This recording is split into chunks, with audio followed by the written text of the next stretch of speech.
Okay, welcome to the board meeting of the Structural Pest Control Board. This meeting is being held on July 19th, 2022, and the time is 10:01 a.m. We will now establish a quorum. Robert, can you do a roll call, please? Yes, Mr. President. Kyle Finley. Here. Derek Devermont. Yesenia Anderson. Here. Mark Paxson. Here.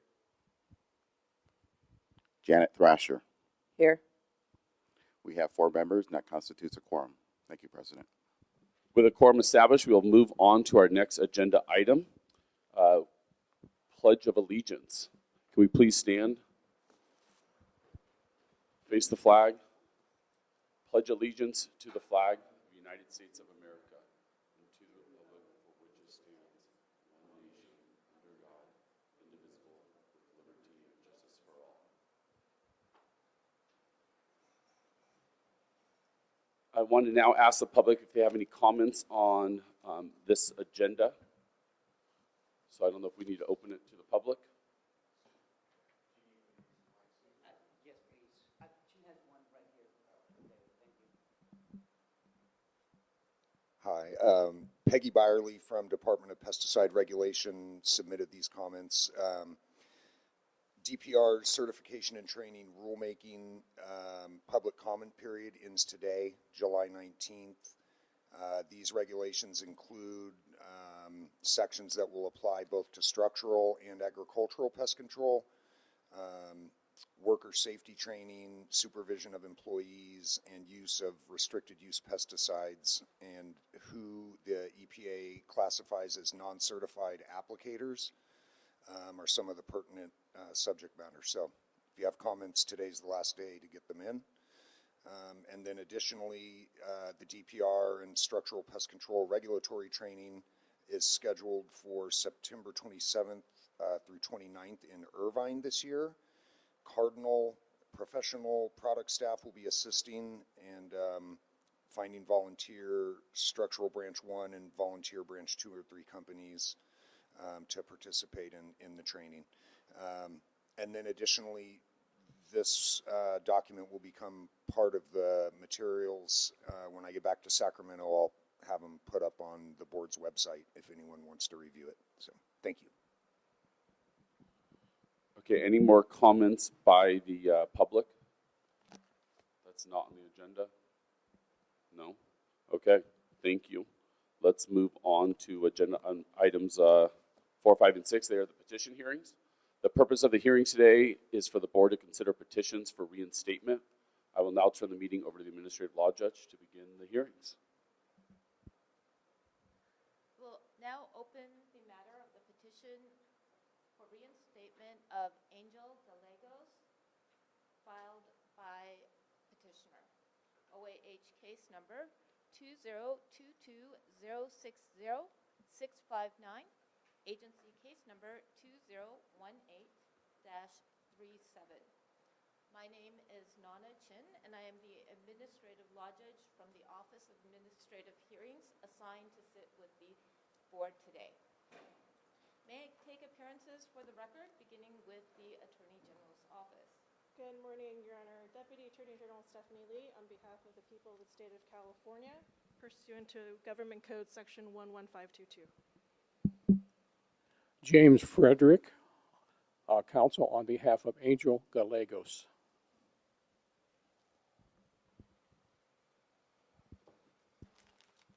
Okay, please state your name. Angel Gallegos. So, Ms. Lee, if you would. Sure. Your Honor, I'd like to begin with a short overview of the procedural history on this matter, and then present some exhibits to the board.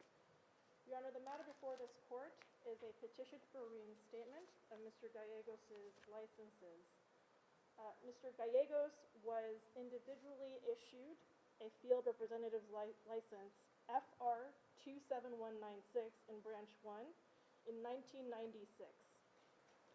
That license was canceled upon issuance of his operator's license, OPR 10788 in Branch 1 in 2003. In October of 2003, Mr. Gallegos became the owner and qualifying manager of Gallegos Pest Control.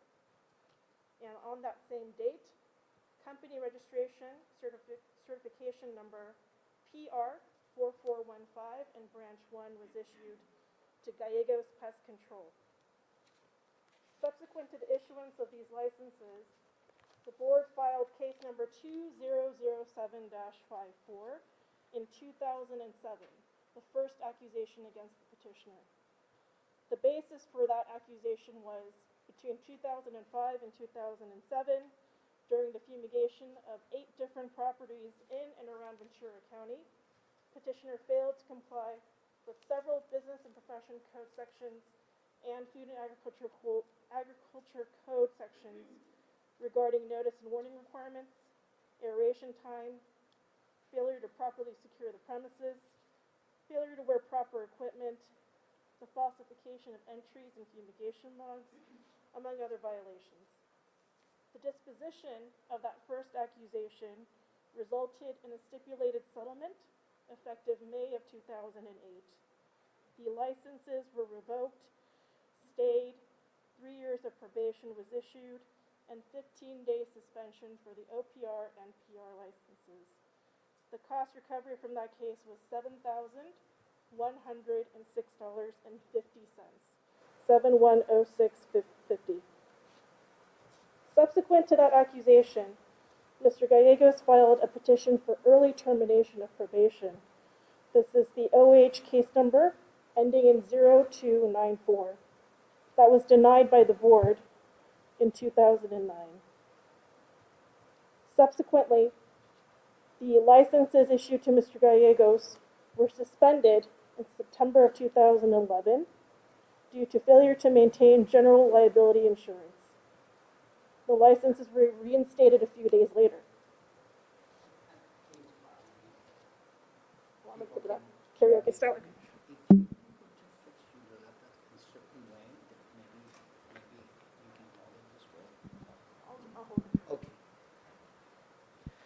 In October of 2011, the company went through a restructuring. There was a new company registration certificate issued to Gallegos Pest Control, certificate number PR 6391. Mr. Gallegos individually became disassociated as the owner and qualifying manager and became the president and qualifying manager of Gallegos Pest Control as a corporation.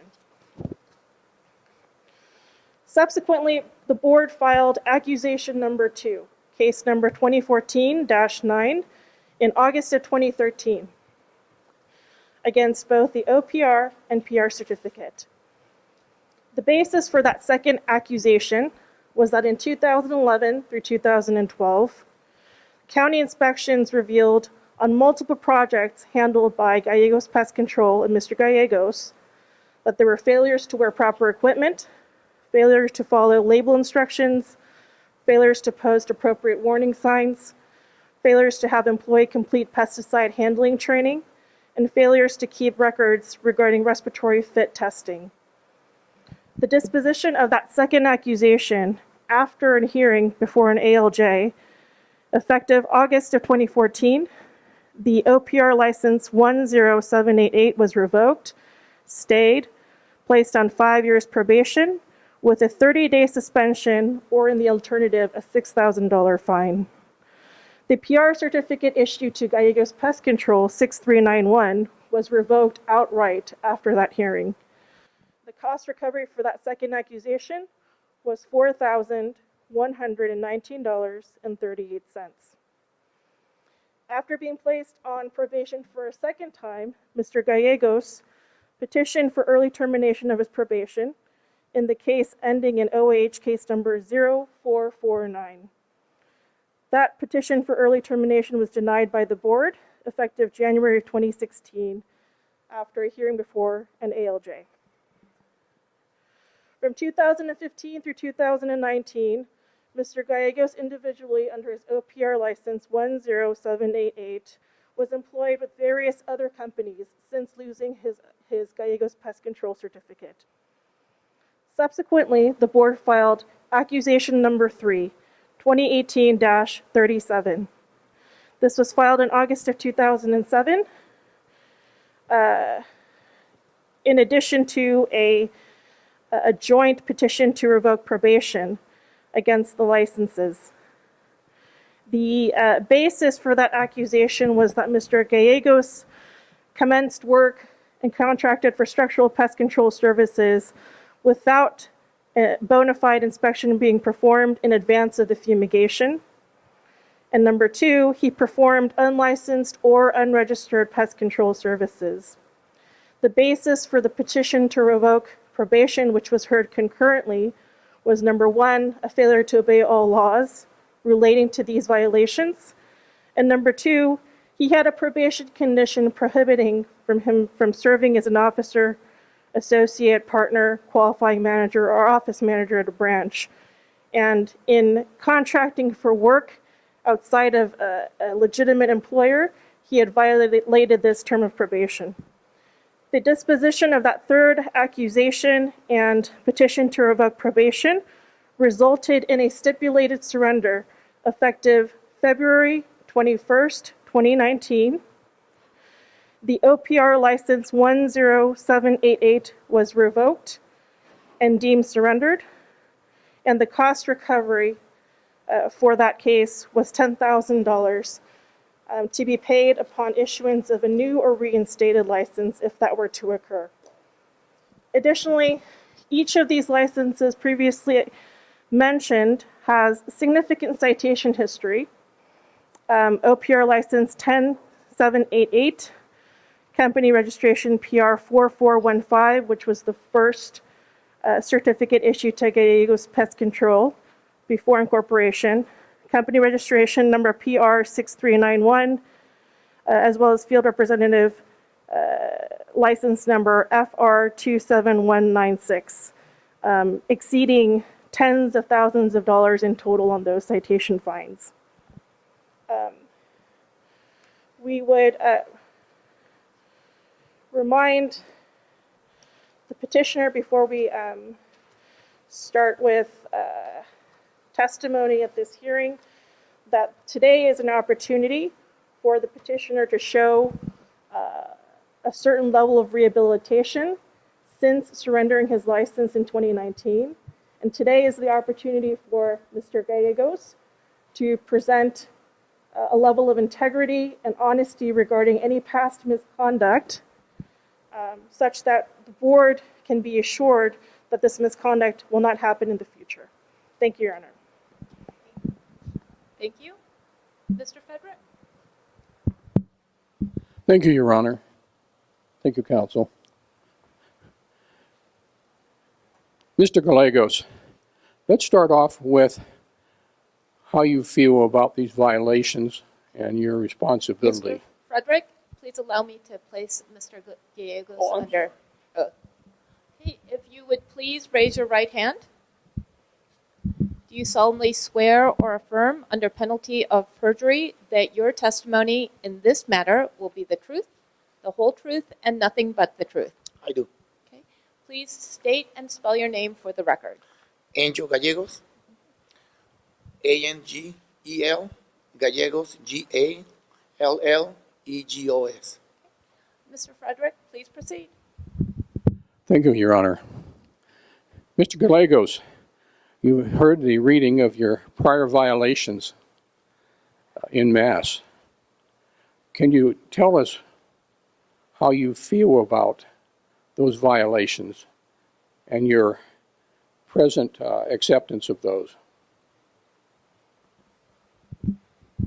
Well, to begin with, I don't feel that good, but I take responsibility for what happened.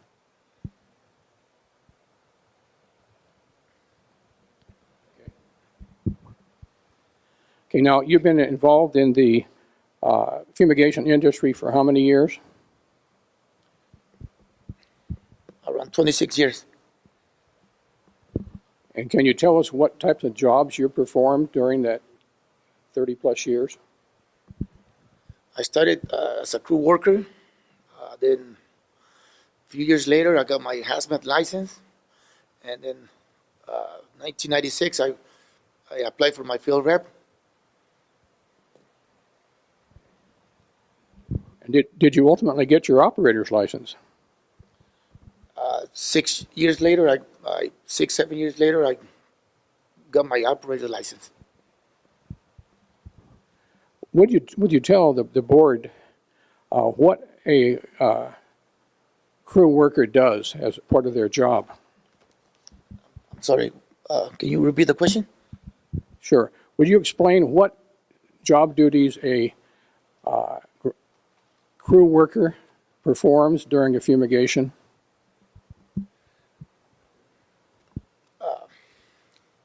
But the crew work that I was doing, is that what you're asking me? Well, to begin with, since I was a driver, every time I arrive to the jobs, I try to make sure the job gets done right. Make sure that everything's done, with the rules and regulations. Okay, your license was surrendered in 2019. Yes. Yes. Okay, and they were for violations that occurred in 2017. Yes. Okay, since your license was surrendered, have you been employed? Yes, I've been employed for a couple companies. One in Bakersfield for 2.5 years. Then came down south in Ventura County, and in Ventura County, I was employed by 2.5 years with so-called fumigation, and in Bakersfield, I was employed 1.5 years. Did you do any type of work that required a pest control license? No, I did not. Would you explain to us what type of work you've done for these two companies? Well, they asked me to supervise the jobs since they knew that I possessed a license before. I wasn't working as a licensee, but I still, they put me with a licensee and trying to train them and make sure that the violations that I committed, it didn't happen to the company. So was it part of your duties to put up the tents? Yes. Was it part of your duties to make sure the other crew members did their jobs? Yes.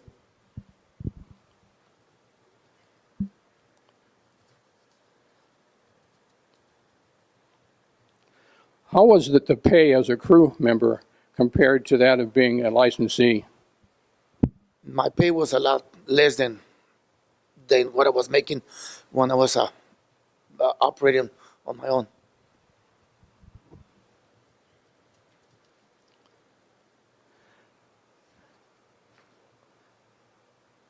While you were working as a crew member and responsible for seeing the fumigation tents were properly set up, were those jobs inspected by county or other parties to see if they were done correctly? Yeah, some of those jobs were done.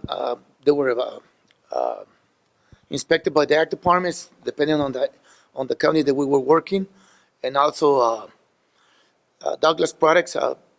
Through the year, they go and check the companies, make sure the jobs are done properly, or their chemicals used in a proper manner.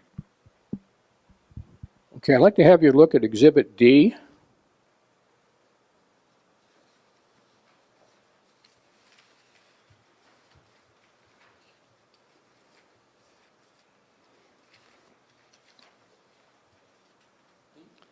Okay, can you tell us what Exhibit D is? This was an inspection done in Kern County when I was working with Golden Star. Mr. Frederick, why don't you give us a moment to get to that page? Oh, I'm sorry. Thank you.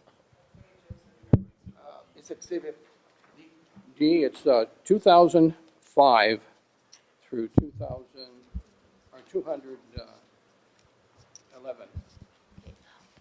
Mr. Frederick, have you provided board members with a copy of those documents? I do have them for them if Okay. they need it.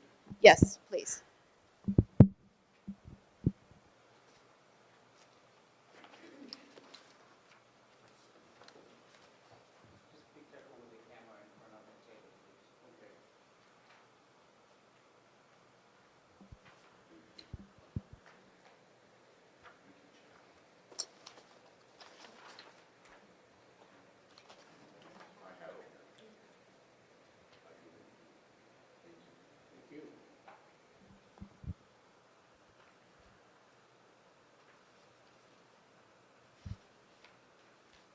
And Mr. Frederick, if you would please ask about Exhibit D again. Pardon? If you would please ask the petitioner about Exhibit D. Okay, thank you, Your Honor. Thank you. I'm a little hard of hearing after that long car ride. Mr. Gallegos, I'd like to have you look at Exhibit D and tell us what's included in that packet. This was an inspection done to me when I was working with Golden Star in Kern County. And what does it show? No violation. Okay, please turn to the next report. That was another inspection done to me on Kings County, and also there was no violation on that inspection. Okay, the next page. That was another inspection done to me, working for Golden Star on Merced County, and also no violation.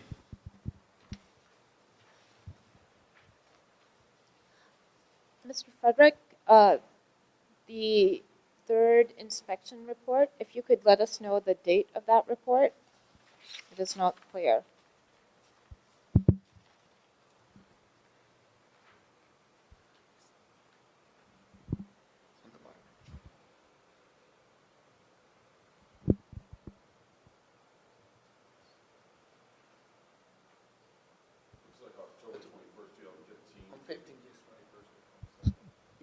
Thank you.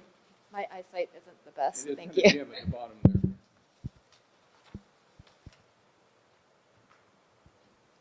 Okay, the next one. Another inspection done to me, working for Golden Star in San Luis Obispo, and also no violation. And the date of that one? That's August 19, 2016. Okay, and the next report? There was another inspection done in Ventura County, working for Golden Star, and also no violation. And the date on that one? It's hard to read the date. It's hard to see. 10/7/16?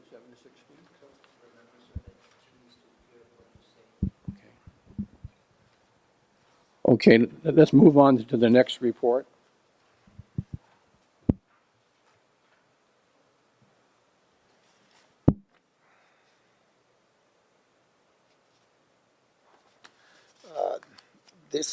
There's another inspection done to me in Tulare County, working for, I don't know, that was Bakersfield Pest Control. Let me see. For Bakersfield Pest Control, and also no violation on that one.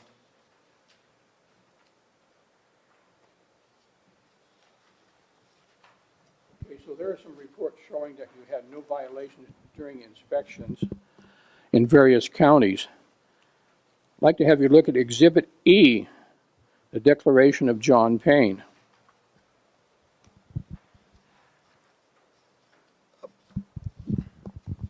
Before we talk about that, can you tell us who John Payne is? John Payne is an inspector for Douglas Products. That's who we buy the chemical from. And what does Mr. Payne do? He kind of does the same thing that an Ag Department does, inspects the jobs, make sure that our job is done properly. Food, everything's been bagged. Make sure that we use the chemical in the proper way. Did Mr. Payne inspect any of your jobs? Yes, he did. Did he find any violations? No, he did not. Thank you.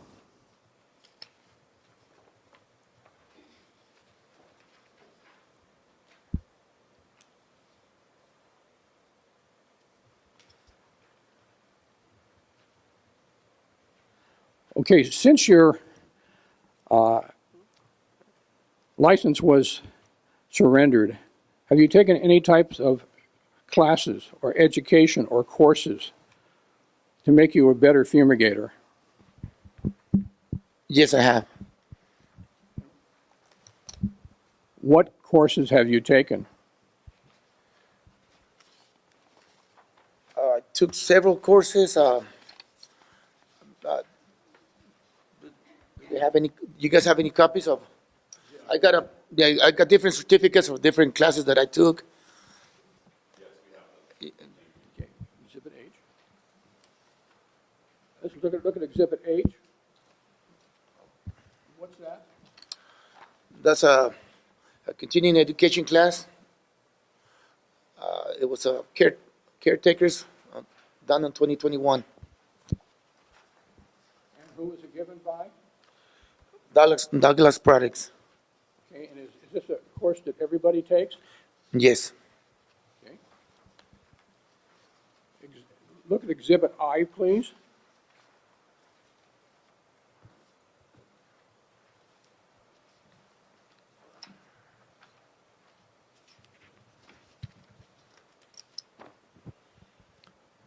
What's That's- Exhibit I? That's another course that I took through NXTX. That's another company that sells Viking.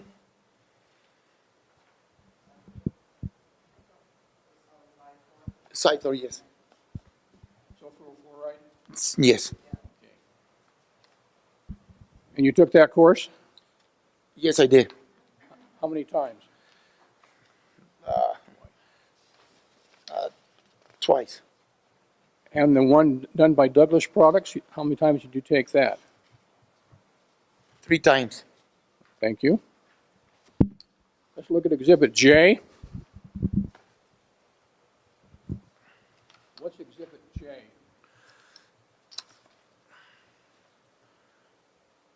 That's a course that I took somewhere here in Riverside County. That was a 2-day course that I took. Okay, the title listed on the form is University of California Fumigation School, Day 1 and Day 2. Can you tell us what you did at this class? We went through on that particular class. They took us to see how the fumigations are done. Did you actually see a fumigation? Yes, I did. Okay. And this was 6.5 hours of instruction? The first day was 6.5 hours, and then the second day was 4.75 hours. Okay. And was this a program that was sponsored by University of California at Riverside? Yes.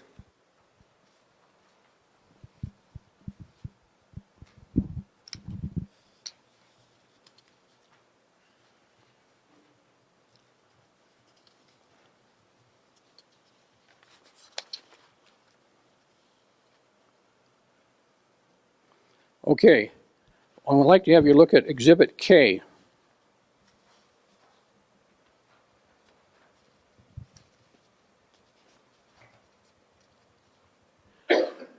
There are a number of sheets included in this one.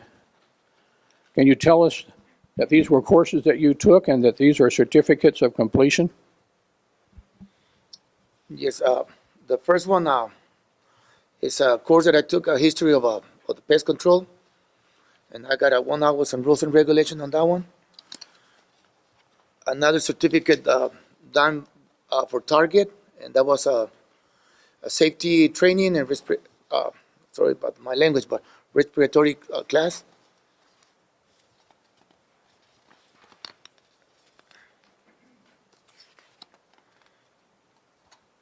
Same thing, another course done by Target, and that was another safety class. And another course that I took through Univar, it was a technical training class. And another, it was for rules and regulations also. Okay, are there any other classes that you've taken that we haven't talked about today? Not that I remember, no. Okay. Now, we have established that you took a number of courses in fumigation. You have a number of letters and declarations from parties with whom you were associated with that are in your support, starting with Exhibit L with Steve Hovell. Can you tell me who Steve Hovell is? It's a company that I was doing business with them.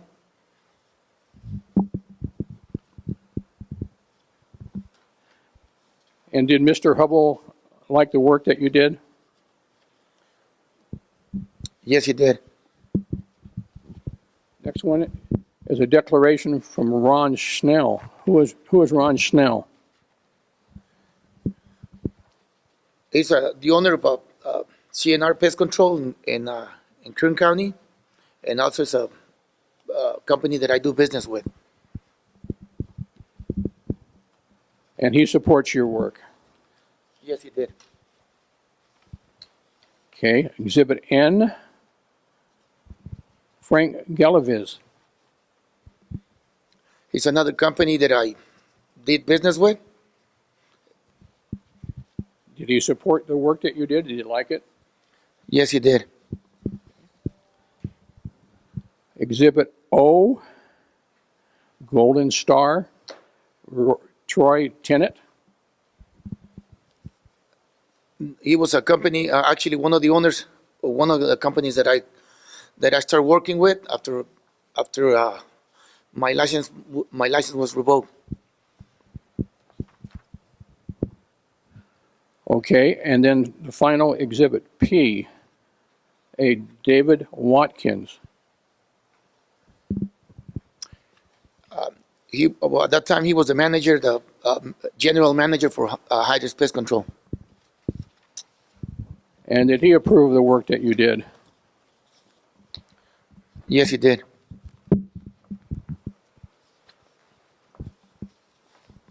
Okay, let's go back to Exhibit A.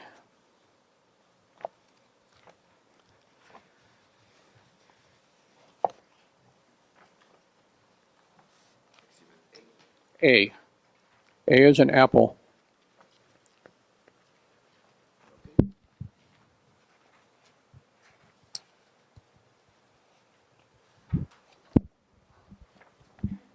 Okay, we're Exhibit A as an apple.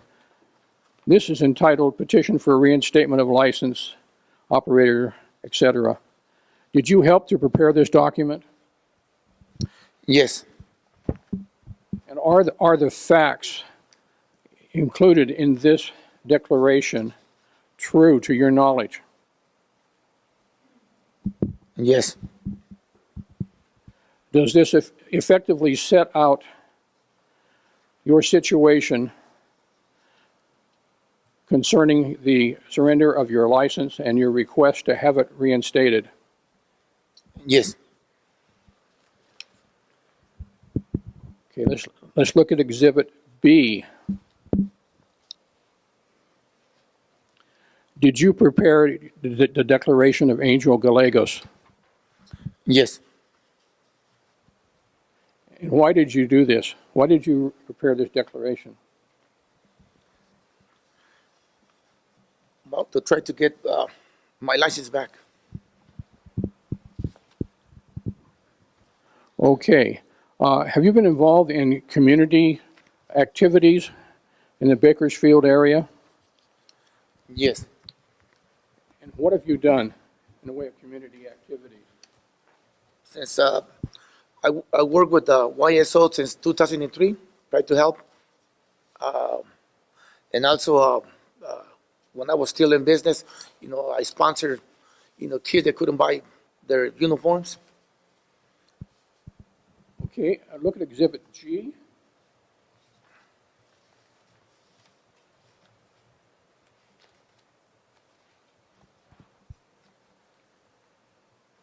Okay, and what's Exhibit G? That's a a letter done by, I can't read very well, but it's a letter done by one of the guys that works for YSO. Okay, and that verifies that you worked with the YSO organization? Yes.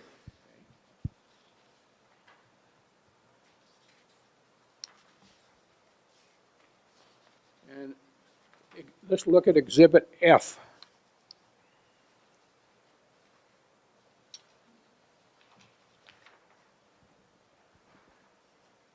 What is Exhibit F?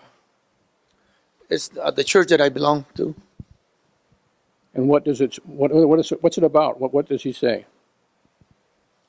Well, I contribute with money every Sunday when I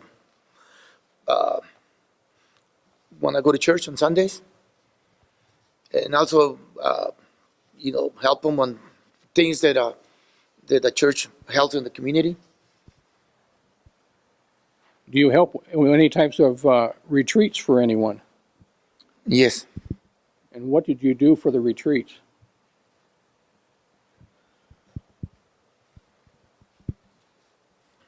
Well, help them with the problems that we all face when you're married. Okay.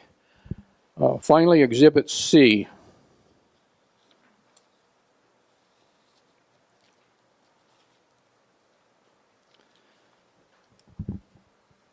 Will you tell me what Exhibit C is? This is a letter made by one of the owners that I work in Ventura County, by Ken Gruber, and just saying, what a good job I did for him. Okay. Now, we've gone through all the exhibits. We've given some background. Now is your opportunity, Mr. Gallegos, to tell the board why you believe your license should be reinstated and what you're going to do in the future to prevent any further violations. Well, to begin with, learn my lesson, and if my license is reinstated, I'm gonna try my best for this never ever happen. I'm gonna stay just local. It was hard for me having two offices and being able to keep an eye on in both of my offices. So if I can reinstate it, I'm gonna be the only one as a licensee and as an owner, and I'll be on every single job.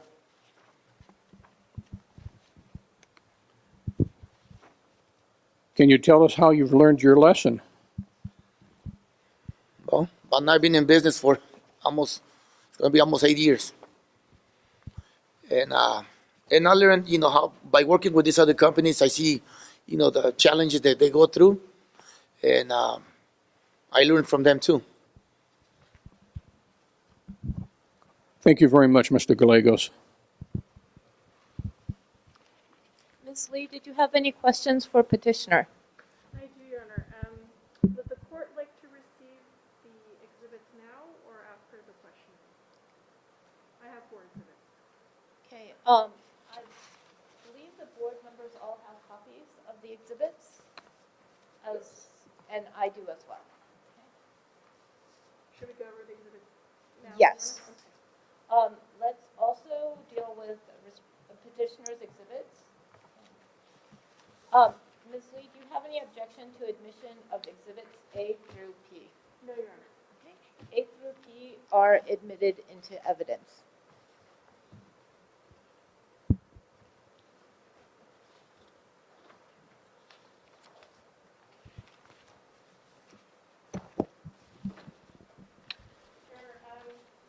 I've pre-marked 4 exhibits. I'm going to ask for the court to receive those markings and admit exhibits 1 through 4 into evidence. I'll briefly describe them. I've provided an exhibit index to the board, but I'll briefly describe the exhibits. Sorry, can you project your voice a little more? Sure. She's trying to help you here, but she can't. Yeah, okay, let me take my mask off. So exhibit 1 are the jurisdictional documents, which includes the board letter confirming the hearing date, petitioner's confirmation, and our notice of hearing. Exhibit 2 is Mr. Gallegos' petition and the related documents, which include his declaration, his petition for reinstatement of revoked licenses, his live scan service completion, his initial rehabilitation evidence documents that were submitted to the board, which constitute Bates numbers 28 through 67. Exhibit 3, which constitutes the board's records of all prior decision and orders in case numbers 2018-37, case number 2014-9, and case number 2007-54.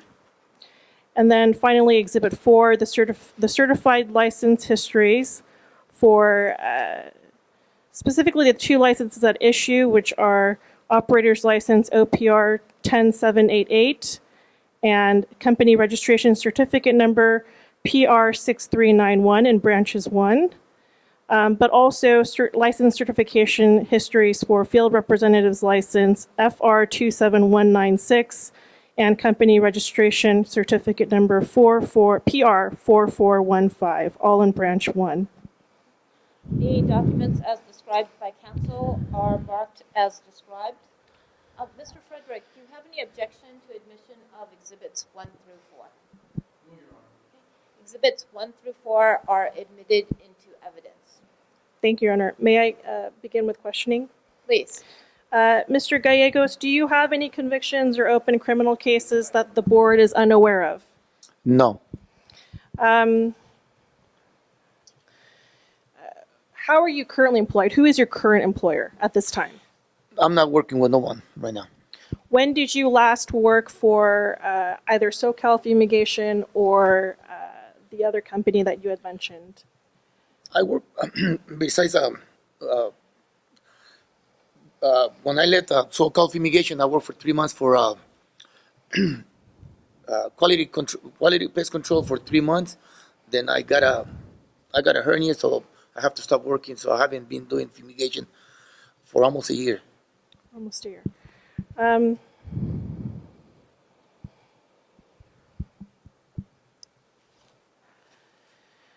The 2015 letter that was from Troy Tennant, from Golden Star. That was, it's a character reference letter that you included in your petition. That was the employer that ultimately let you go around 2017, correct? Yes. That was around January of 2017, and that led to your final case with the board? That's what got him in trouble, you know. He did send a letter to the board, but he never told me that I was no longer employed by him. Okay. Did you learn the reason for your termination with Golden Star? Yes. What was the reason? I'm sorry, no. I didn't know the reason why I was let go by him. No. Eventually, did you learn the reason from Mr. Tennant or his company as to why you were let go by Golden Star? No.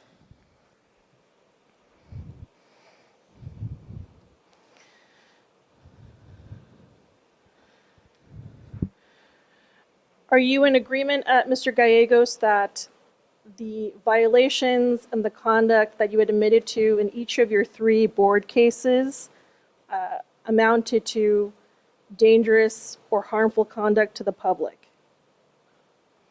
Can you repeat the question again? Yes, the violations from your 3 board cases, would you agree that those actions constitute acts that are harmful and or dangerous to the public?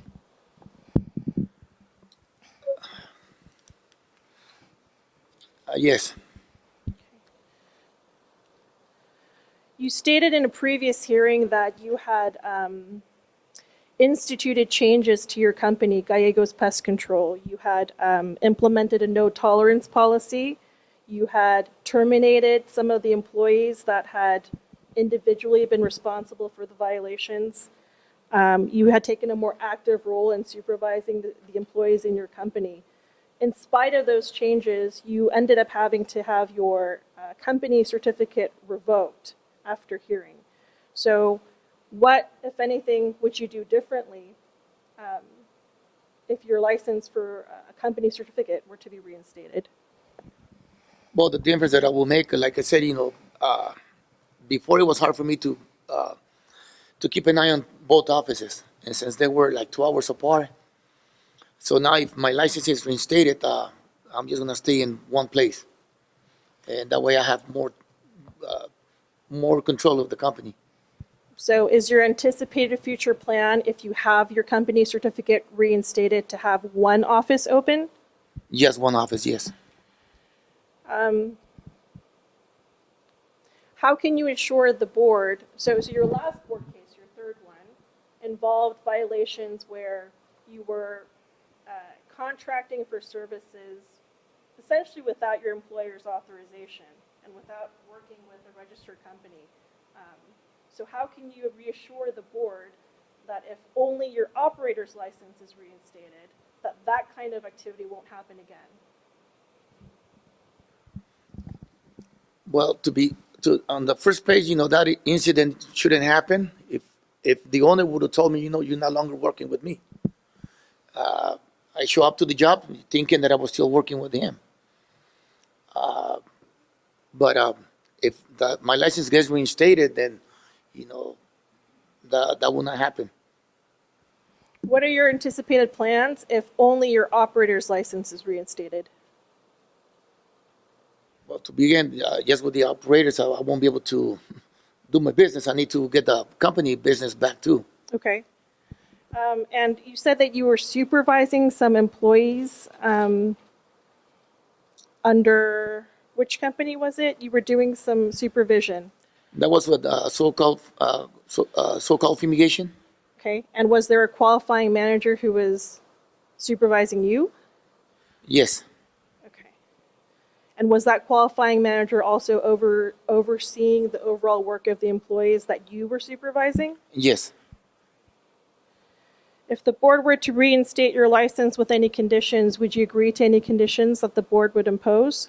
Yes. If the board were to order that you have to pay the cost recovery from your previous board cases, are you willing and able to do so, perhaps on a payment plan? Yes.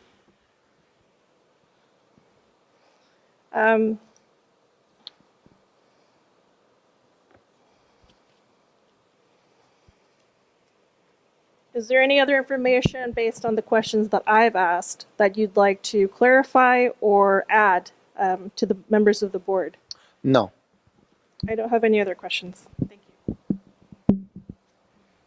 Mr. Frederick, did you have any follow-up questions? No, Your Honor. Then I'm going to turn to the board to see if they have questions, beginning with my left.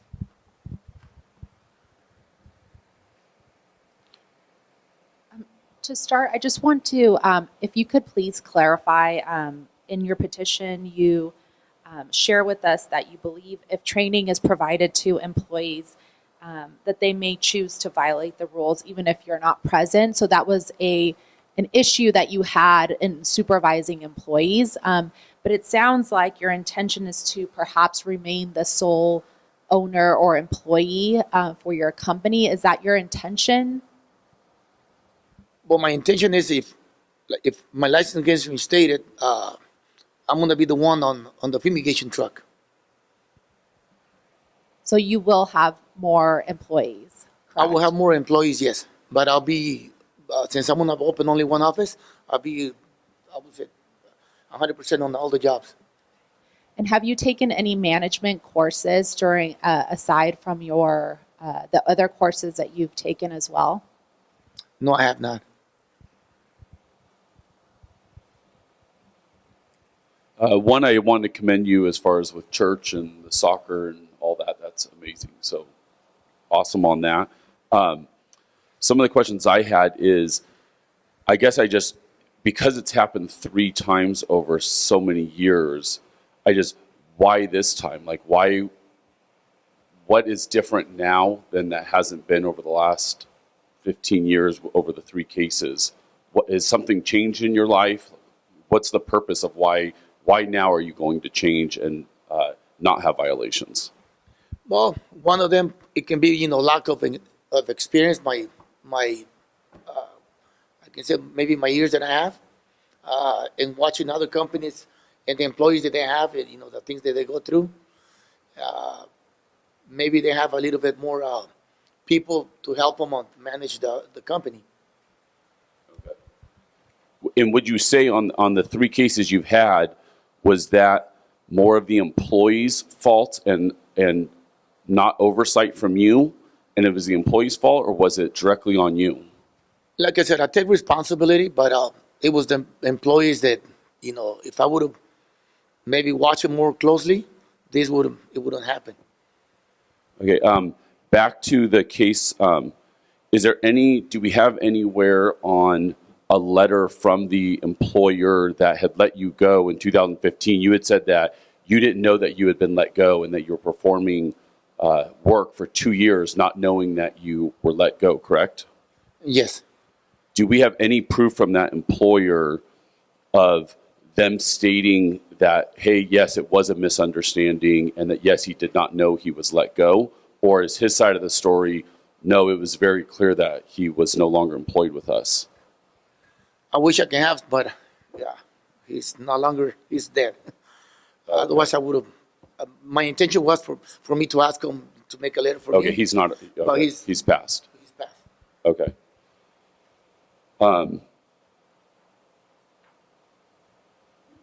Yeah, I mean, I had written down says takes responsibility, but then why does it keep happening? Where are you currently at? You answered that. What will you do if you get your license back? It sounds like you're going to start your own, is what you're hoping for? Yes. And what is the difference? I know Lee had asked on if you got your operators back, but not your company registration back. Is that something that you're still going to be in the industry and work for someone else if you get your operators back? Or are you solely, I'm looking to get both back for the purpose of starting my own? I'm hoping to get both of them. Because if I only get my operators, I'm already 55, so I will no longer be able to be working for someone else. Like I say, I didn't work for a whole year because I ended up with 2 hernias. So if I'm just licensed, in order to introduce chemical, I will not do it. Okay. On Exhibit D, we went over 7 inspections that had no violations. We had gone over hey, here's 7 different inspections that had no violations. But how many typically, during that time period, how many fumigations did you typically perform in a month? I mean, we saw 7 that were good, but is it typically 20 a month that you were overseeing? I would say 20 and if not more. Okay. So we're talking about hundreds of inspections a year. And that was 7, though, that were shown with no violations. Yes. Okay. And then on any of these past cases, were any payments made for the fines? Have any payments been made on any of the fines from any of the past cases? From the past, yes, everything's been paid. Everything has Everything's been paid? Yes. Okay.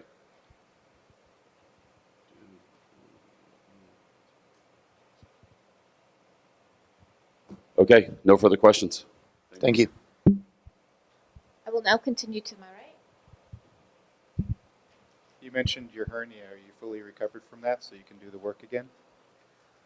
Yes. Okay. You worked for 3 to 4 years for 2 different companies since 2019? Yes. Were there any citations or violations found on any projects that you worked on while you were with those 2 companies? None. None at all? Not at all. Okay. And then we went through some exhibits regarding the training that you've been through in the last 3 or 4 years. Is training, continuing education a part of the requirement if you're licensed and certified so that you would have been receiving similar trainings in previous years too? Yes. Okay, thank you. So I wanted to commend you on your continued ed too, but I was going to make the point that everybody licensed with the Structural Pest Control Board, whether you're an applicator, a field rep, or an operator, everyone is required to get their continuing education. And if you don't, then that can also be a reason to have a license revoked. So part of annual training, again, in all three branches, is respirator safety. And most businesses will conduct that annually one time. And I'm sure as branch one fumigator, that's even more important because you guys wear bigger equipment and the self-breathing apparatuses, whatever the correct term is. But it seems like you're trying to handle everything as a business owner, and as a business owner, that's virtually impossible. You can't be the one that's making sure payroll gets called in and making sure the guys are wearing their safety masks and their gloves and they're, measuring the right amount of gas that's being shot. It's too much for one person, and ultimately that's where there becomes problems. So I think that having someone help with the management or the making sure that the employees are doing what they're supposed to be doing is imperative if you were to get your license back again, because again, one person can't do everything. And I'm just trying to understand clarification. So during this time that you said you didn't know that you had been let go, are you saying you were continuing to perform fumigations on houses during that time? There was always a licensee on the crew that I was working with. But was there a company that was, if they had let you go, who was the branch office that was, there's reports that have to be turned in, there's who was the check made out to when the job was done? Were you working with branch 3 termite companies during that time that you're saying you didn't know you'd been let go? Yes, with some of those inspections, Golden Star, he was operating on branch 1, 2, and 3. Okay. And the checks were made to him, not. I guess maybe I'm not clear, and you can provide clarification. I thought there was a period of time that you were let go from the fumigation company you were working for, and you're saying you didn't know that you had been let go, but you continued performing fumigations. No, I did not. Okay.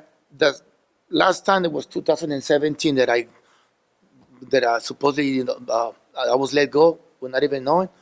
That was the last day. Actually, not even the fumigation was done by me. At that particular point, when the Ag Department told me, well, he sent a letter to the state board that you're no longer working for him. In front of them, in front of the Ag Department, I called him directly, and I go, how come you didn't tell me?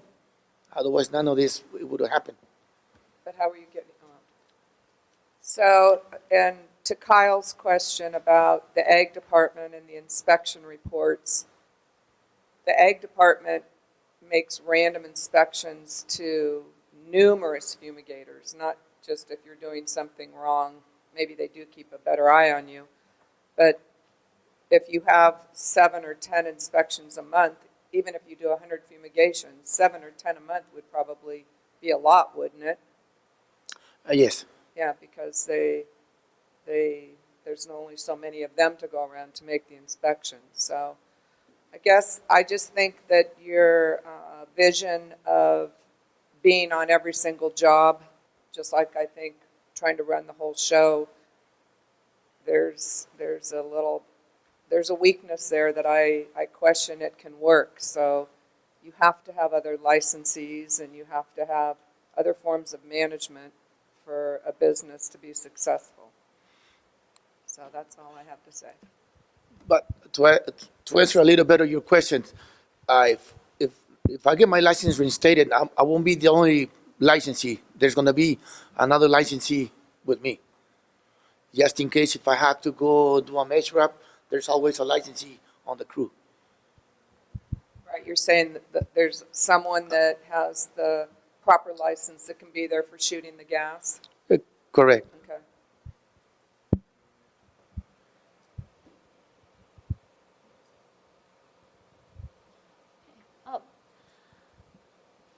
Mr. Gallegos, I did have a few questions to sort of clean up the record. You were terminated by Mr. Tennant in January of 2017. How long did you work under the impression that you were still working for him? That was maybe a month.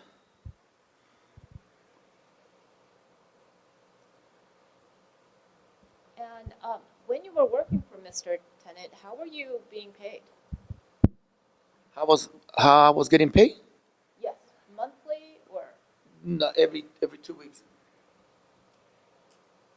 So after your termination in January of 2017, did you receive additional paychecks?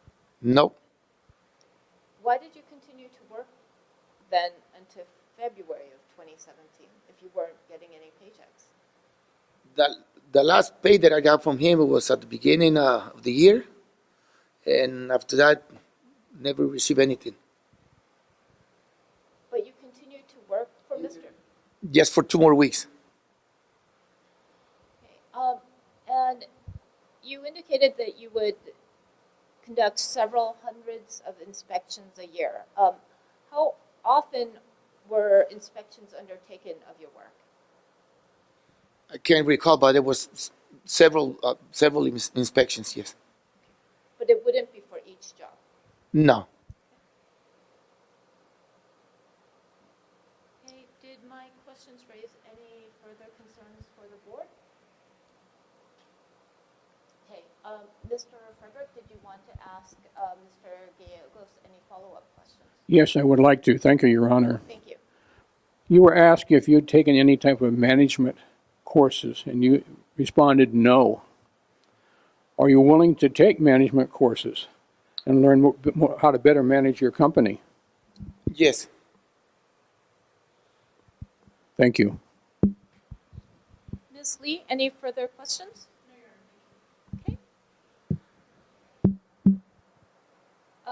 Would parties like to present closing argument? I don't have a closing argument. I will just sort of. Would you please grab the mic? I will just note for the board members who are going to be reviewing this later, the actual factual basis for the Golden Star termination and what we believe to be the subsequent contracted work in spite of the termination, those are on pages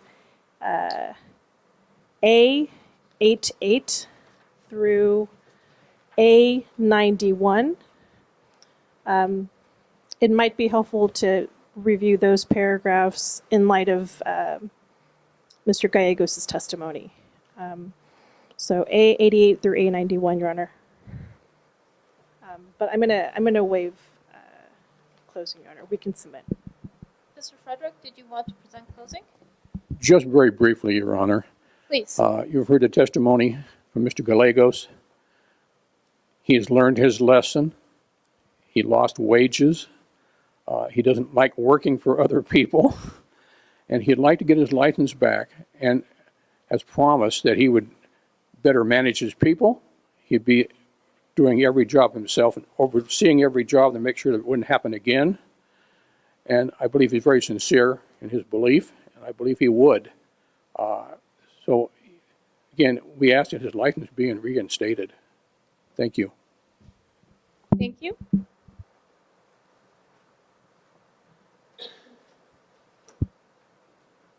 We will now recess. We will now close the record in the petition for reinstatement.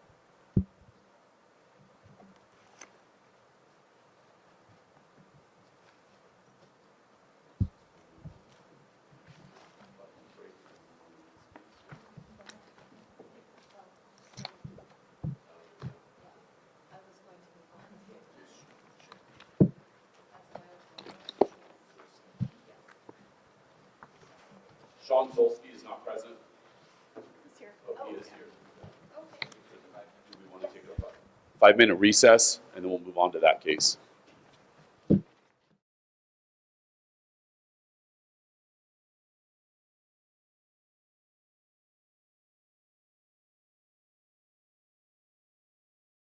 Minutes, but we can get started. I understand that both the two following petitioners are both present, Mr. Sean Zelsky and Mr. Antonio McBride Villasana, and you are both unrepresented. As that's the case, I'd like to go over some of the procedures with you. As this is a petition for reinstatement, the burden is on you to establish that you are entitled to have your license reinstated. The Deputy Attorney General will first offer the jurisdictional documents, which includes your petition and the rehabilitation evidence that you submitted in support of your petition, and will outline the background of your case. You were both present during the prior hearing, so she will go through that procedure with your cases as well. Afterwards, you will then make a presentation to the board. I will place you under oath, and if you have any additional documents that you have not already provided to the board and that were not included in the packet submitted by the Deputy Attorney General, you can offer them into evidence at that time. You may also testify on your own behalf or call any witnesses you choose to call. Okay. Keep in mind that the board has received your petition and has reviewed your petition prior to this board meeting. So if you could provide additional evidence, that would be helpful instead of just reiterating the same evidence that you've already provided. You have, after you present your testimony, Ms. Lee will be provided an opportunity to ask you any questions. You can, of course, object to any questions raised by Ms. Lee or any of the board members. I will make a ruling on that objection. You can, do either of you intend on calling any witnesses? No. If that changes during the course of the proceedings, we will go over that process as well. After your petitions are all heard, the board will meet in closed sessions for deliberation. The board's decision, however, will not be announced today, and you will be provided a written decision as soon as possible and probably within a few weeks. Do you have any questions about the procedures today? If any procedural questions do come up, please raise them. I will not be able to provide you with any legal advice, but I can explain the procedures to you. With that, we will now open the matter in the petition for reinstatement of Sean Zelsky, OAH case number 2022060661, agency case number 201753. My name is Nana Chin, and I'm the Administrative Law Judge from the Office of Administrative Hearings, assigned to sit with the Structural Pest Control Board, which is convened here today to consider this petition. May I take appearances for the record, beginning with the Attorney General's office? Good morning, Your Honor. Stephanie Lee, Deputy Attorney General, on behalf of the people of the state of California. Would you mind using the microphone? Sorry about that. Sorry. Good morning, Your Honor. Stephanie Lee, Deputy Attorney General, appearing on behalf of the people of the state of California, pursuant to Government Code Section 11522. And Mr. Zelsky, your appearance? Yes. Please state your name. Sean Zelsky. Okay, thank you. Okay, Ms. Lee? Yes, Your Honor. I'd like to begin with a brief opening summary. I'd like to begin with a brief opening summary and then introduce some exhibits. Your Honor, the matter before this board is another petition for reinstatement of license. Mr. Zelsky was first issued an applicator's license in Branch 3 in 2001. That was upgraded to Branches 2 and 3, also in 2001. In 2002, he was issued his field representative's license, number FR 34246 in Branch 3. In December of 2002, that was upgraded to include Branches 2 and 3. Mr. Zelsky lost his license pursuant to board case number 2017-53. In March of 2017, the board filed an accusation, amended that accusation in May of 2017. The basis of the accusation was a number of substantially related convictions out of Orange County. There were a total of 6 causes for discipline. Number 1, a conviction relating to a 2017 misdemeanor battery. Number 2, a conviction from 2008 relating to an involuntary manslaughter. Number 3, a conviction relating to a 2008 DUI misdemeanor. Number 4, a conviction from 2004 relating to a public intoxication, again as a misdemeanor. Number 5, a conviction from 2004 relating to possession of a deadly weapon, specifically brass knuckles. And number 6, a conviction from 2004, again for a misdemeanor DUI. The disposition of the board's case after hearing, effective February 23rd, 2018, was that Mr. Zulski's license was revoked. Cost recovery was ordered in the amount of $5,000. And when the court is ready, I'm prepared to present the exhibits.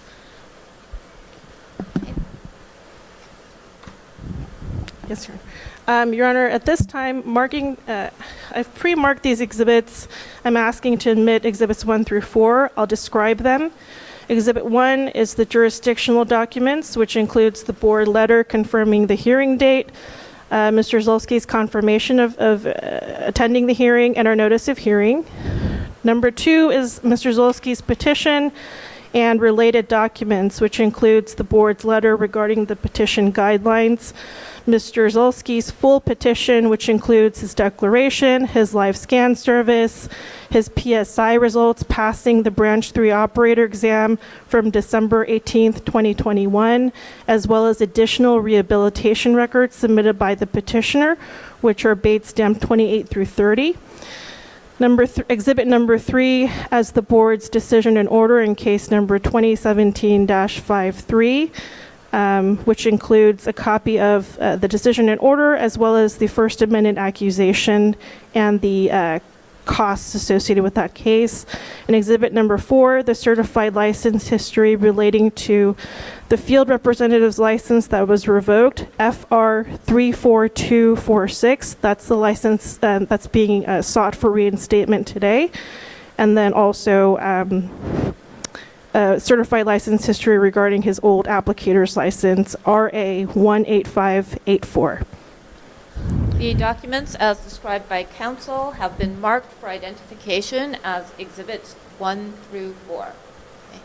Mr. Zulski, did you have any objection to admission of any of these exhibits? No. Okay.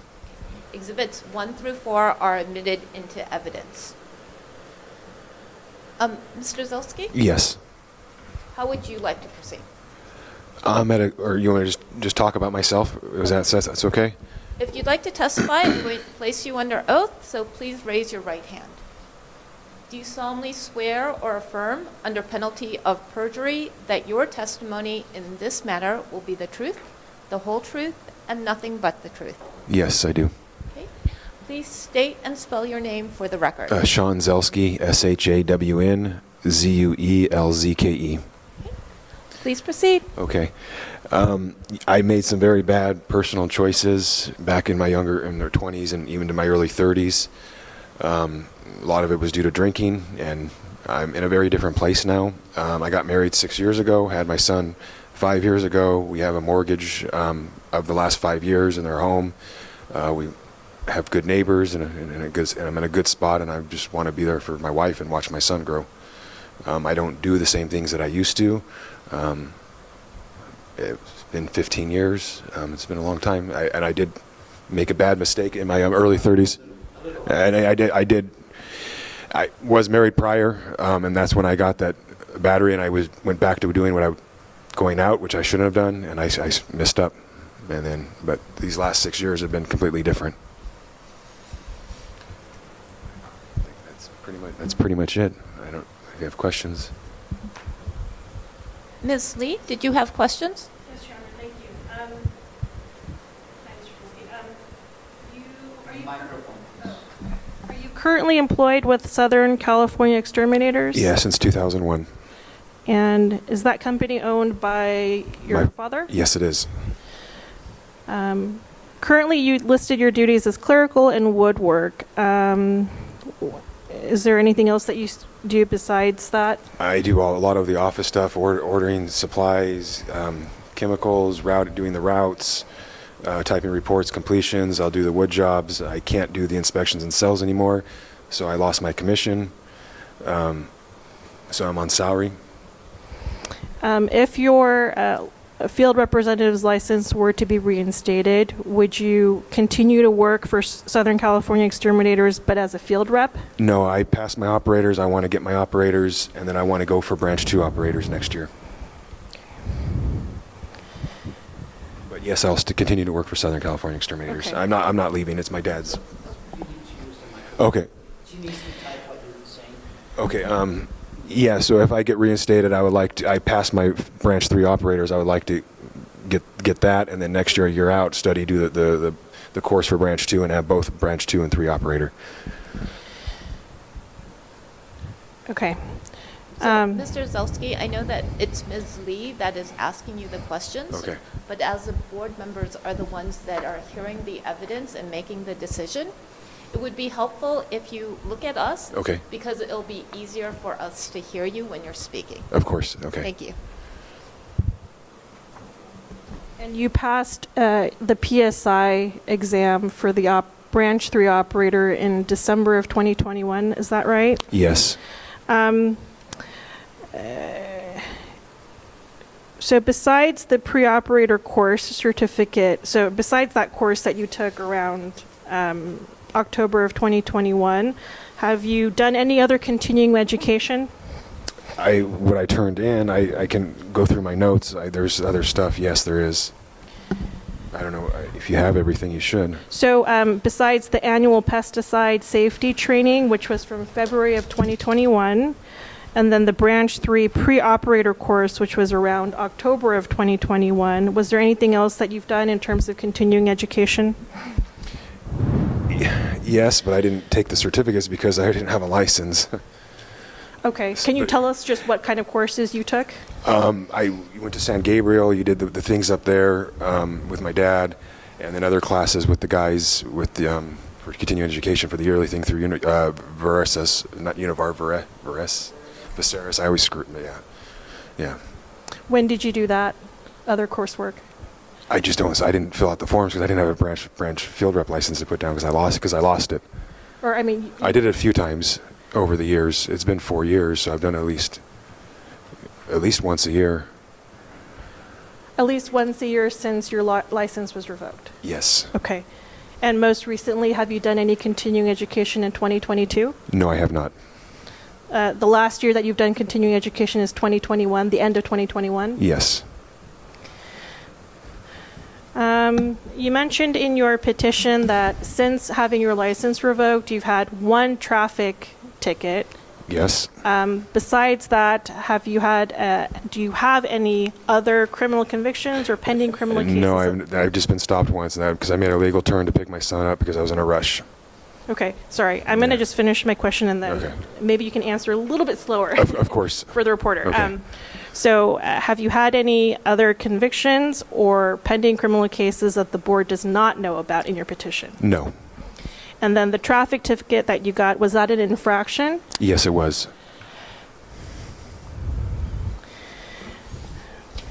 So,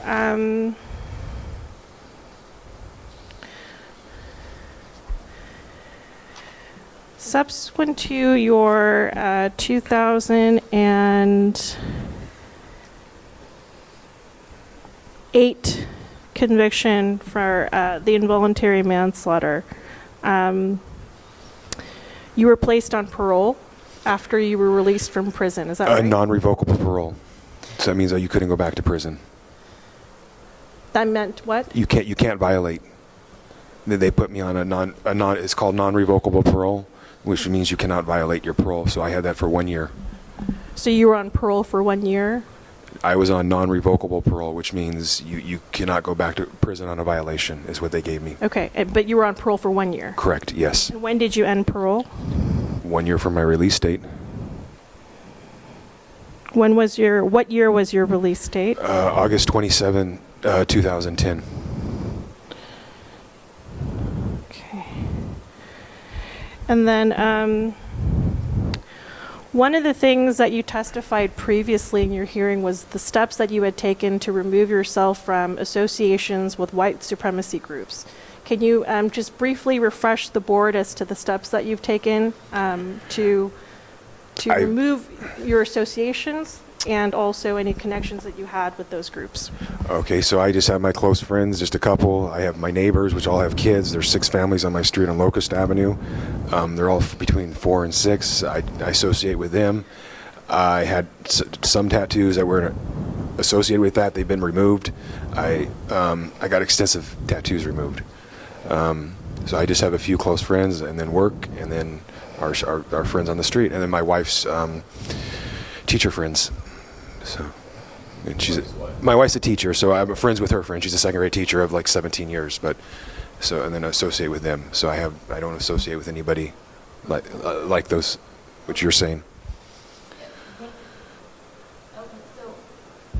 Mr. Zelsky, because I didn't want to interrupt your testimony, I haven't spoken up. But you have to remember that we have a court reporter. And so, first of all, you need to slow down when talking. And the other thing is you have to be careful to allow someone to complete their question or statement, even though you can guess where they're going. Okay. Right now, I'm sure you could tell what I'm trying to tell you, but I want you to wait and then answer. But do slow down and speak up, because sometimes it's been hard for me to hear. So, and we all need to hear your testimony to make a proper decision. Okay. Thank you. Mr. Zolsky, for the other convictions, each of those convictions resulted in probation. Is that right? Yes. And that meant that you had to follow probation conditions, such as, if it applied, like restitution to any victims. Did you comply with all of your probation conditions as you were on probation during those periods? Yes, I did, and there was no violations on anything that I got convicted on. Okay. One of the things at your last hearing, so at the time of your last hearing, your misdemeanor conviction for battery case was still pending, right? Correct. And so when you testified at that hearing, one of the things that the ALJ had noted at the time was that you had not accepted full responsibility for your criminal conduct. That was on page A37 of the prior decision. And specifically, I believe the ALJ was talking about denying striking the bartender. The bartender was the alleged victim of the misdemeanor battery. So the ALJ mentioned that you had denied striking the bartender and denied committing battery on the bartender at that hearing. Since then, you have now sustained that conviction. You pled guilty to that crime. Has your position changed in terms of accepting responsibility for that specific conviction? Yes, I was wrong. I shouldn't have been there, and Okay. You mentioned something about your previous marriage around the time that occurred. Can you maybe expand on it a little bit? Yeah, I was married previously. Shortly after I paroled, I got married. It didn't work. I helped her through school, paying for the rent and everything. She stopped her meds, and then things didn't go well. So we ended up getting divorced. After I got divorced, I started going out drinking again, which put me in that situation of having the battery where I messed up. Shortly after that, I reconnected with my wife, who I dated in my early 20s, that knew me before all this happened, in my early 20s. We reconnected, got married. She got pregnant shortly after. We bought a house, and that's where I sit today, 6 years later. And then she was with me when I got that battery. It was right. We got together shortly after the battery, right at that same time.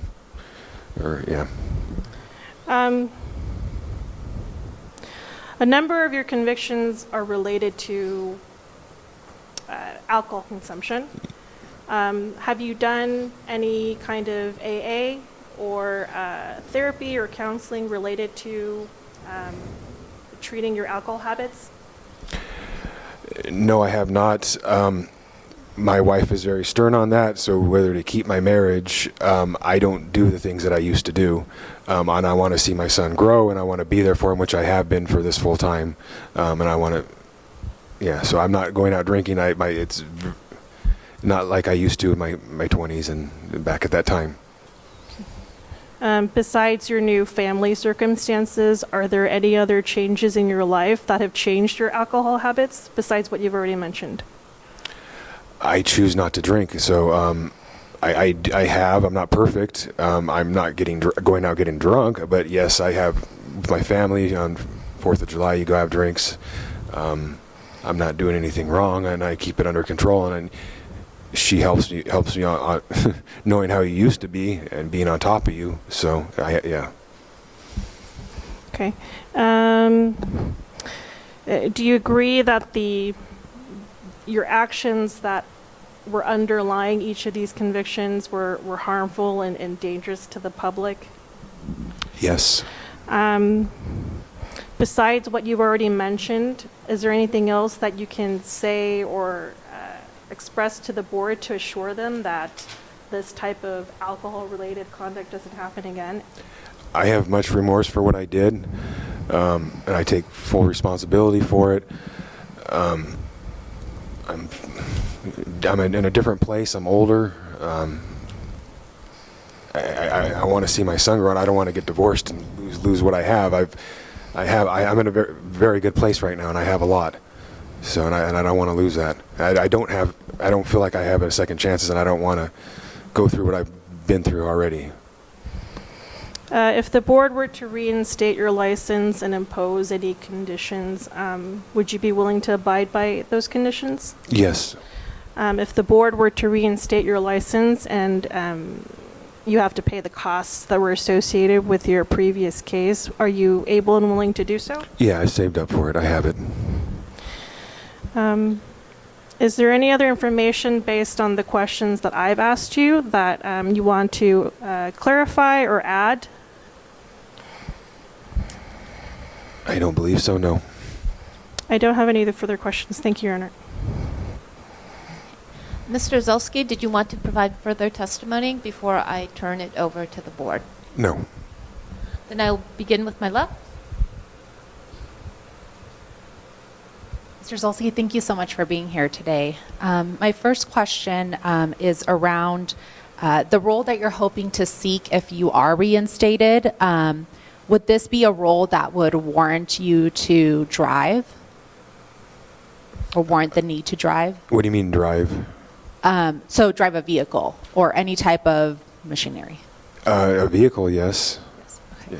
Yeah. And you had stated that you had not undergone any type of alcohol rehab programs. Is that something that you may or may not be opposed to if you were to be reinstated? I'd be open to that. I have with the DUIs done classes with that and the AA and all that. So I did 1.5 years and I did 9 months after those. So there was that you were told to do. I did. Yeah. And I did note that it was previously stated in terms of the character references that were previously submitted. It looks like a number of them were family members or people who had worked with you and or your father. And you mentioned to the board recently that there was a number of different individuals that you now associate with that perhaps are, could be character witnesses. Would you say that that circle has sort of expanded for you outside of these folks, which were previously said to have some sort of a bias or financial incentive? Yeah, there's other employees, there's other friends. I'm in a different circle of professionals and homeowners and those type of people now, where I wasn't before. Okay, thank you. I believe that's all the questions I have right now. Awesome. Yeah, no, I mean, you can definitely, a wife and kid and, you know, that right community can make a huge difference. So that's awesome that you're going down that path. Thank you. I saw reading through it that you had had your license revoked, but then you took the test, passed the test, and submitted the forms, I believe, and I might be incorrect, to get your license, and that's when you realized. Did you not realize you were on probation, or that you had to go through this process? No, I didn't know. I thought you could just mail it in and redo it after the X amount of years. Okay. And then you're talking about getting your operator's license. Is that to take over your dad's company? Is that to go start your own company? Why operators rather than just field rep if you're working for your dad's company? Take over my dad's company. Okay, so he'll be retiring at some point. He's going to be 80 in a few months. Yeah, he's one day. Yeah, I've done this. I've worked with him for 21 years. Yeah. Okay, so that is the plan, though. Yes, it is. Okay, I didn't know if it was to leave his company and start your own, or to take his over. No, it's not. It's to take over his, and he'll pass it down to me. Okay. You put, lost commission. You obviously were doing sales, and were you doing wood destroying organism inspections as a branch 3? Were you more branch 2 or branch 3? Branch 3. It was termites. I was the main inspector for over the many years. I've done it for the 17 years that I was licensed, or 16, whatever it was. So 16, 17 years, you did branch 3 field rep termite inspections. And cells. Yeah. Okay. And so how monetarily, how did that change when you lost your license with this new role that you're in? Quite a bit, because the commissions was quite a bit, but I got switched to salary, which helped a little bit, but it's still not the whole nut of what you had before. So it took a big hit for numbers for what you took in, but okay. Yeah. So step 1, you get your license. If you get your license back, is to go back to being a termite inspector in cells? Yes, it is, along with everything else, and then you could, which you're still doing. So you have many different things to do besides just cells and inspections.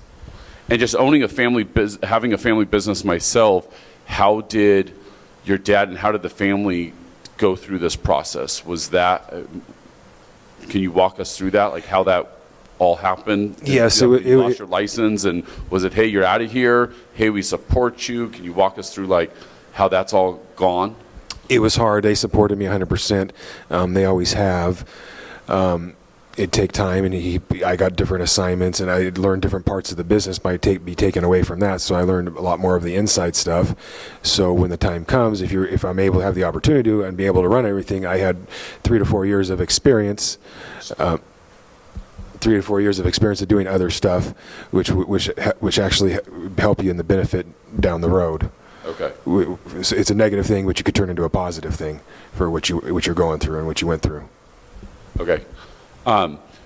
You're still in the same area as you were, as far as living wise, as you were when you had the group that you were getting in trouble with. Are they still, I know you've got your new group now, but how easy accessible is it, just speaking from family experience, how accessible is it to go hang out with the old crowd? I have no intention, I have no desire to do that. I'm in a different city. It's not far. I'm still in Orange County, but I'm in the city of Orange, like East Orange. I was in Huntington, Santa Ana, that area, but I don't talk to anybody, and I haven't for years. I just got a couple close friends, and that's about it. Okay. Yeah. Okay.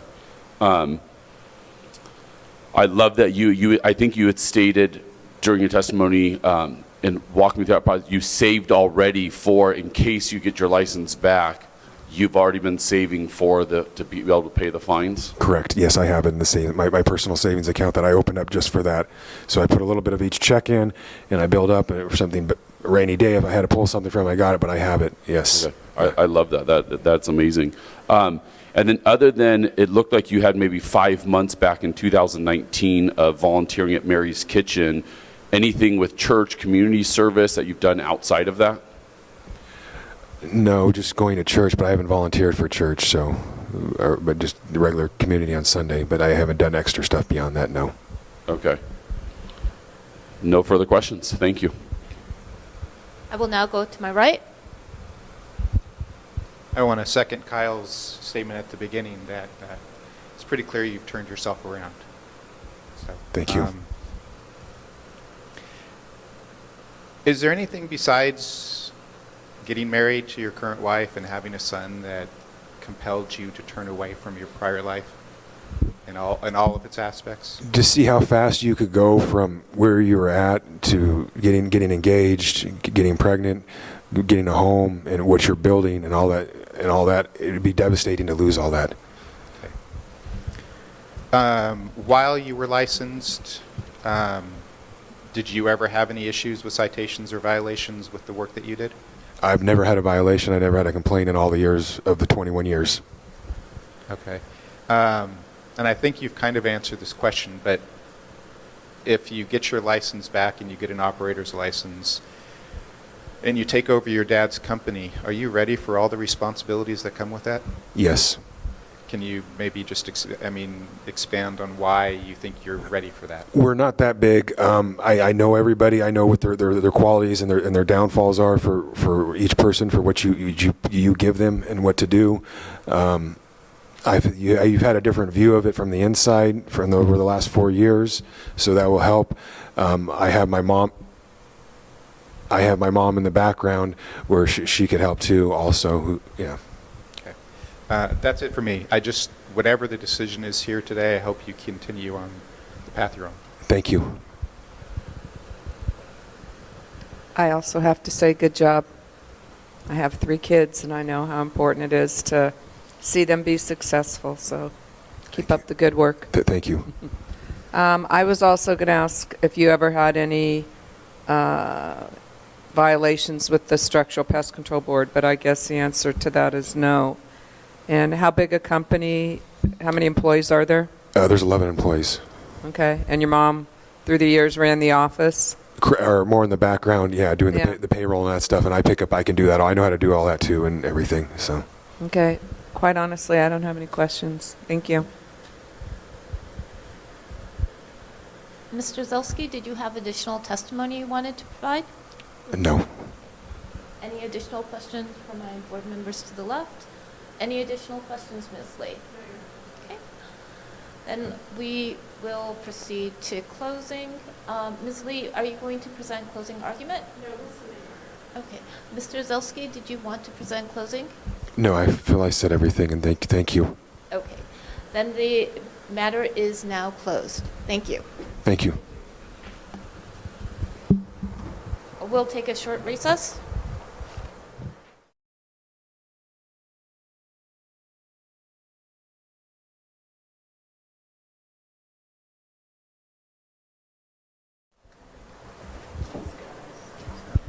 Okay, let's get started with this last case. I am now opening the record in the matter of the petition for reinstatement filed by Antonio McBride Villasana, OAH case number 2022060-666, agency case number 2017-16. Today is July 19th, 2022. My name is Nana Chin, and I am the Administrative Law Judge from the Office of Administrative Hearings, assigned to sit with the Structural Pest Control Board, which is convened here today to consider this petition.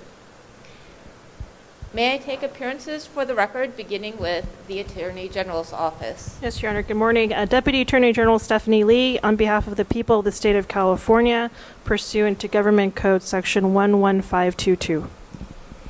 And Mr. Villasana, would you please state your appearance? Yes, I'm Antonio McBride Villasana. Okay. And Mr. Villasana, we have gone over the hearing procedures with earlier today. I am going to remind you that we do have a court reporter, so try to keep your voice up and wait for everyone to complete their questions before talking. And I will occasionally make a motion like that, telling you to slow down when you're talking too fast. Okay. With that, Ms. Lee, how would you like to proceed? We'd like to begin with a brief opening summary and then move on to our exhibits. Your Honor, the matter before this board is another petition for reinstatement of license. Mr. Villasana was issued his applicator's license number RA 51516 in branches 2 and 3 on or about November of 2010. His license was revoked pursuant to board case number 2017-16, which was filed on or about August of 2016. The basis for that board accusation was a substantially related conviction out of Santa Barbara County, specifically a 2015 conviction. The violations were felony arson, felony manufacturing of honey oil, and child endangerment as a misdemeanor. The underlying facts were from an incident in 2014 where the petitioner had been using his apartment to manufacture honey oil, which is colloquially known as honey oil, but it's essentially butane hash oil. We are extracting resin from marijuana using liquid butane. There were indicia of manufacturing found in the apartment. There was also an explosion that occurred during the process of manufacturing, which led to ultimately this criminal case. The petitioner himself suffered from serious burns from the explosion. The petitioner was living in an apartment complex where there were neighbors, and so the child endangerment conviction relates to his next door neighbor who had, there was a mother and a 10-year-old child who did not suffer injuries but did feel and hear the force of the explosion. The disposition of the board's case resulted in a default decision and order effective February 23rd, 2017. The license was deemed revoked, and the cost recovery from that case was $945. There's an additional conviction that will be presented in the records that's not a part of the board case, but it is mentioned in Mr. Villasana's petition. This is a DUI misdemeanor conviction from August of 2015, from December of 2015, and we'll go through the ultimate disposition of that case in our questions. And whenever the court is ready, we can present our exhibits. Please proceed. Your Honor, I've pre-marked and would like to describe exhibits 1 through, you know what, I'll add Mr. Villasana's letter as exhibit 5, but I'll have a total of 5 exhibits, and we'll ask the court to admit those into evidence. Exhibit 1 is the jurisdictional documents, which includes the board letter confirming our hearing, the petitioner's confirmation of hearing, and our notice of hearing. Exhibit 2 is Mr. Villasana's full petition, which includes his declaration, his petition, his live scan service completion, and his rehabilitation evidence records, which are Bates stamped 28 through 34. Exhibit 3 is the board's decision and order in case number 2017-16. It also includes a copy of the underlying accusation as well as the certification of prosecution costs. Exhibit 4 is our certified license history for the applicator's license that's at issue, RA 51516 in branches 2 and 3. Exhibit 5 will be it's a letter of character reference letter submitted by Mr. Villasana, acquaintance Sean Sean Spiteri Spiteri, and if I can approach the board and Your Honor with copies of this letter. Please. Thank you.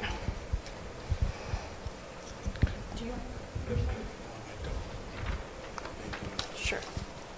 Start here.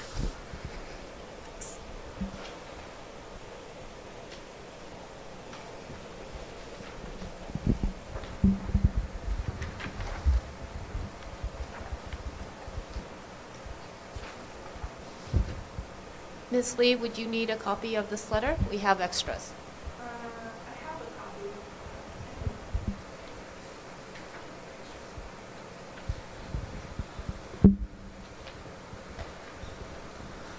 And that It's our exhibits description, Your Honor, and we'd ask to admit those into evidence. The documents as described by counsel are marked for identification as exhibits 1 through 5. Mr. Villasana, did you have any objection to admission of exhibits 1 through 5? Yeah, just one, which was about the child endangerment. That was actually not even, I was never convicted of that. That was never actually a charge. So bringing it up was actually only brought up in court. So actually that was never even actually a part of the reason we're here. So I just want to make that clear that that was never actually a part of any charges, any sort of, I got thrown 5 or 6 different. Mr. Villasana, what we will do is, that does sound like testimony. That is not an objection to these documents. Okay? The documents that we're discussing right now are the jurisdictional documents, which provides the board authority to hear this matter today. Your petition, the decision and order that was issued in your case, your license history, and the letter you submitted. Do you have any objection to those documents? No. Okay. Exhibits 1 through 5 are admitted into evidence. Mr. Villasana, did you want to testify at this time? Yes. Okay. Please raise your right hand. Do you solemnly swear or affirm under penalty of perjury that your testimony in this matter will be the truth, the whole truth, and nothing but the truth? Yes. Okay. Please state and spell your name for the record. It's Antonio, Antonio, McBride, Mcbride, Villasana, Villasana. Okay. Please proceed with your testimony. So basically 2 days from today, the 21st of July of 2014, was when the incident occurred, when I blew myself up. And it's something that obviously I carry with me every day, because as you can see, from my burn scars. And so from that date, it's been an ongoing journey. I mean, I've had to go through surgeries. I got burned 80% of my body. So then that was also skin grafts that were used to basically cover the rest of my body, was from like my knees up to my waist. And so, yeah, I mean, every day I don't ever not look down and realize the severity of what I've done. And so I'm just, lucky that like she mentioned, no one else was injured or hurt. I only hurt myself. And so since then, constantly been working on, I had to relearn how to walk, talk, just every daily functions I had to relearn how to do. So since then, it took me several years to get back. And around 2017 is when I traveled up to Washington. I worked for a month while, installing and removing fireplaces. I did that, and so that I would able to build, an employment history. I wanted to, get back on my feet. So I wanted to reduce my probation. I wanted to do all that sort of thing. So that did help, was being able to, show the courts that I was wanting to do better and be in work. And so I was able to get off probation 2.5 years. In 2.5 years, I was able to get back to working shortly after. So it took me, like I said, several years, but I did finally start working in 2019. And I worked for 2 weeks for Lompoc Elevate, but I left there to go work for the California Department of Food and Agriculture. So, and I worked for them for about 10 months till I got let go from there due to COVID. Because of my accidents, I had, trach, and I have 55% narrowing in my throat. And so, I couldn't wear a face mask while working, so got let go. And then, I got let go. And then from there, I just been, I was trying to figure out myself. And so I started fishing and doing all the things that I love to do. And I had a child in 2020, and yeah, she's my main goal, and just trying to. She's the reason why I'm here as well. So I'm just trying to get back and provide for her. And so that's why I'm here. I'm just trying to, create a future for my daughter, and I can't do that without a license. I mean, obviously I could choose a different line of work, but this is something that I feel like it's an interesting circle. I don't know how you can say it, but everything, it's an interesting one, and I'm looking forward to just, making amends to what I've done and just do better for myself and for my family. I feel like I was given a second chance, and I feel like I hope as well as you guys could also give me a second chance, and I don't feel like my daughter should have to.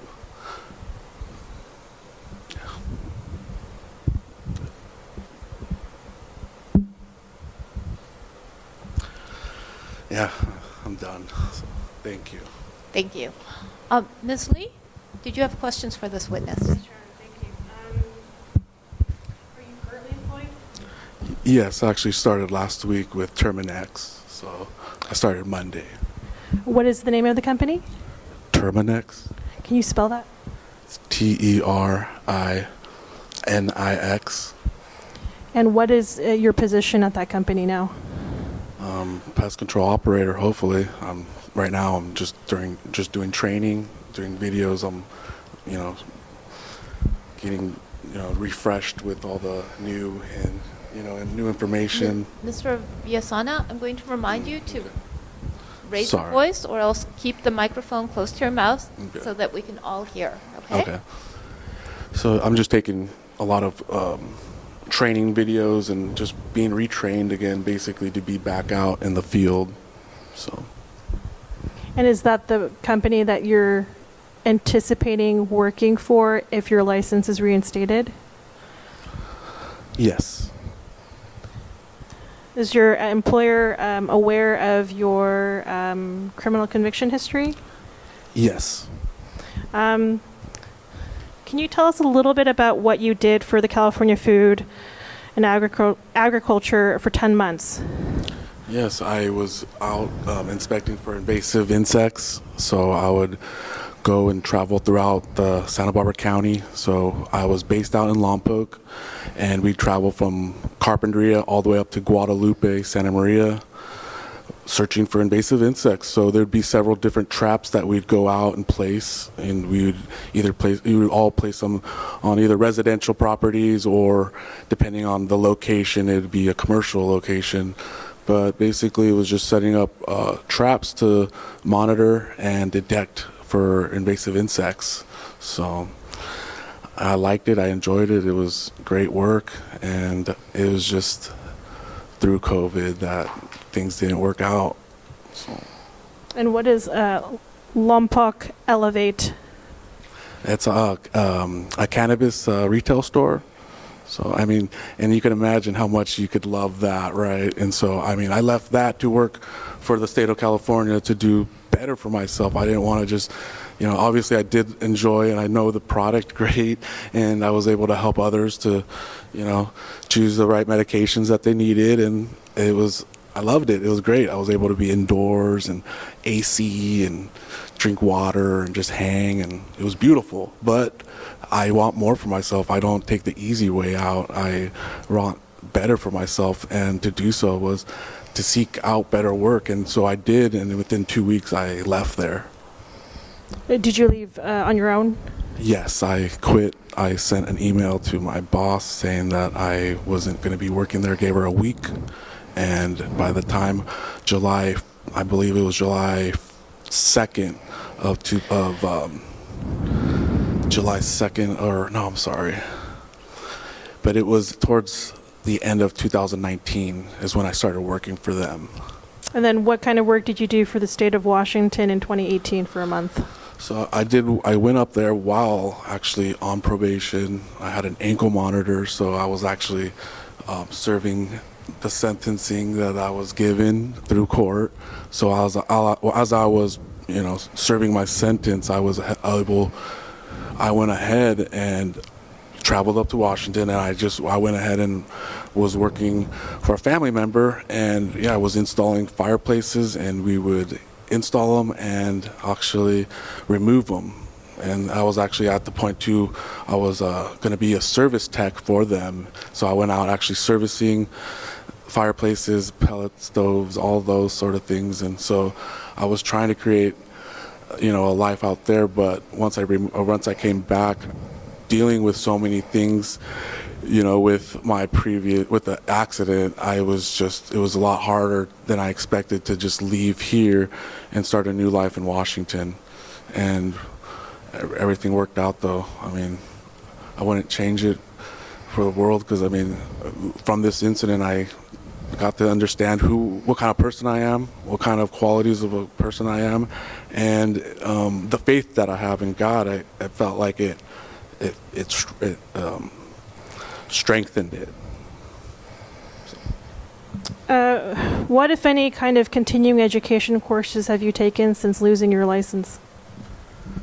Well, working with the state, that was the only really refreshers that I've had working with bugs and insects of those kind of nature. So working with them, there was constant training. There was constant different information being brought up of different insects. And so we were constantly being trained and always constantly learning. Since I only worked there for a year, there was always I was always constantly learning of new traps, new insects, new baits, new pheromones, different things that are used for attracting other insects. And so, yeah.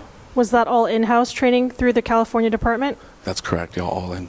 And so was your last training that you've completed relating to pest control services, was that when you finished your employment there in August of 2020?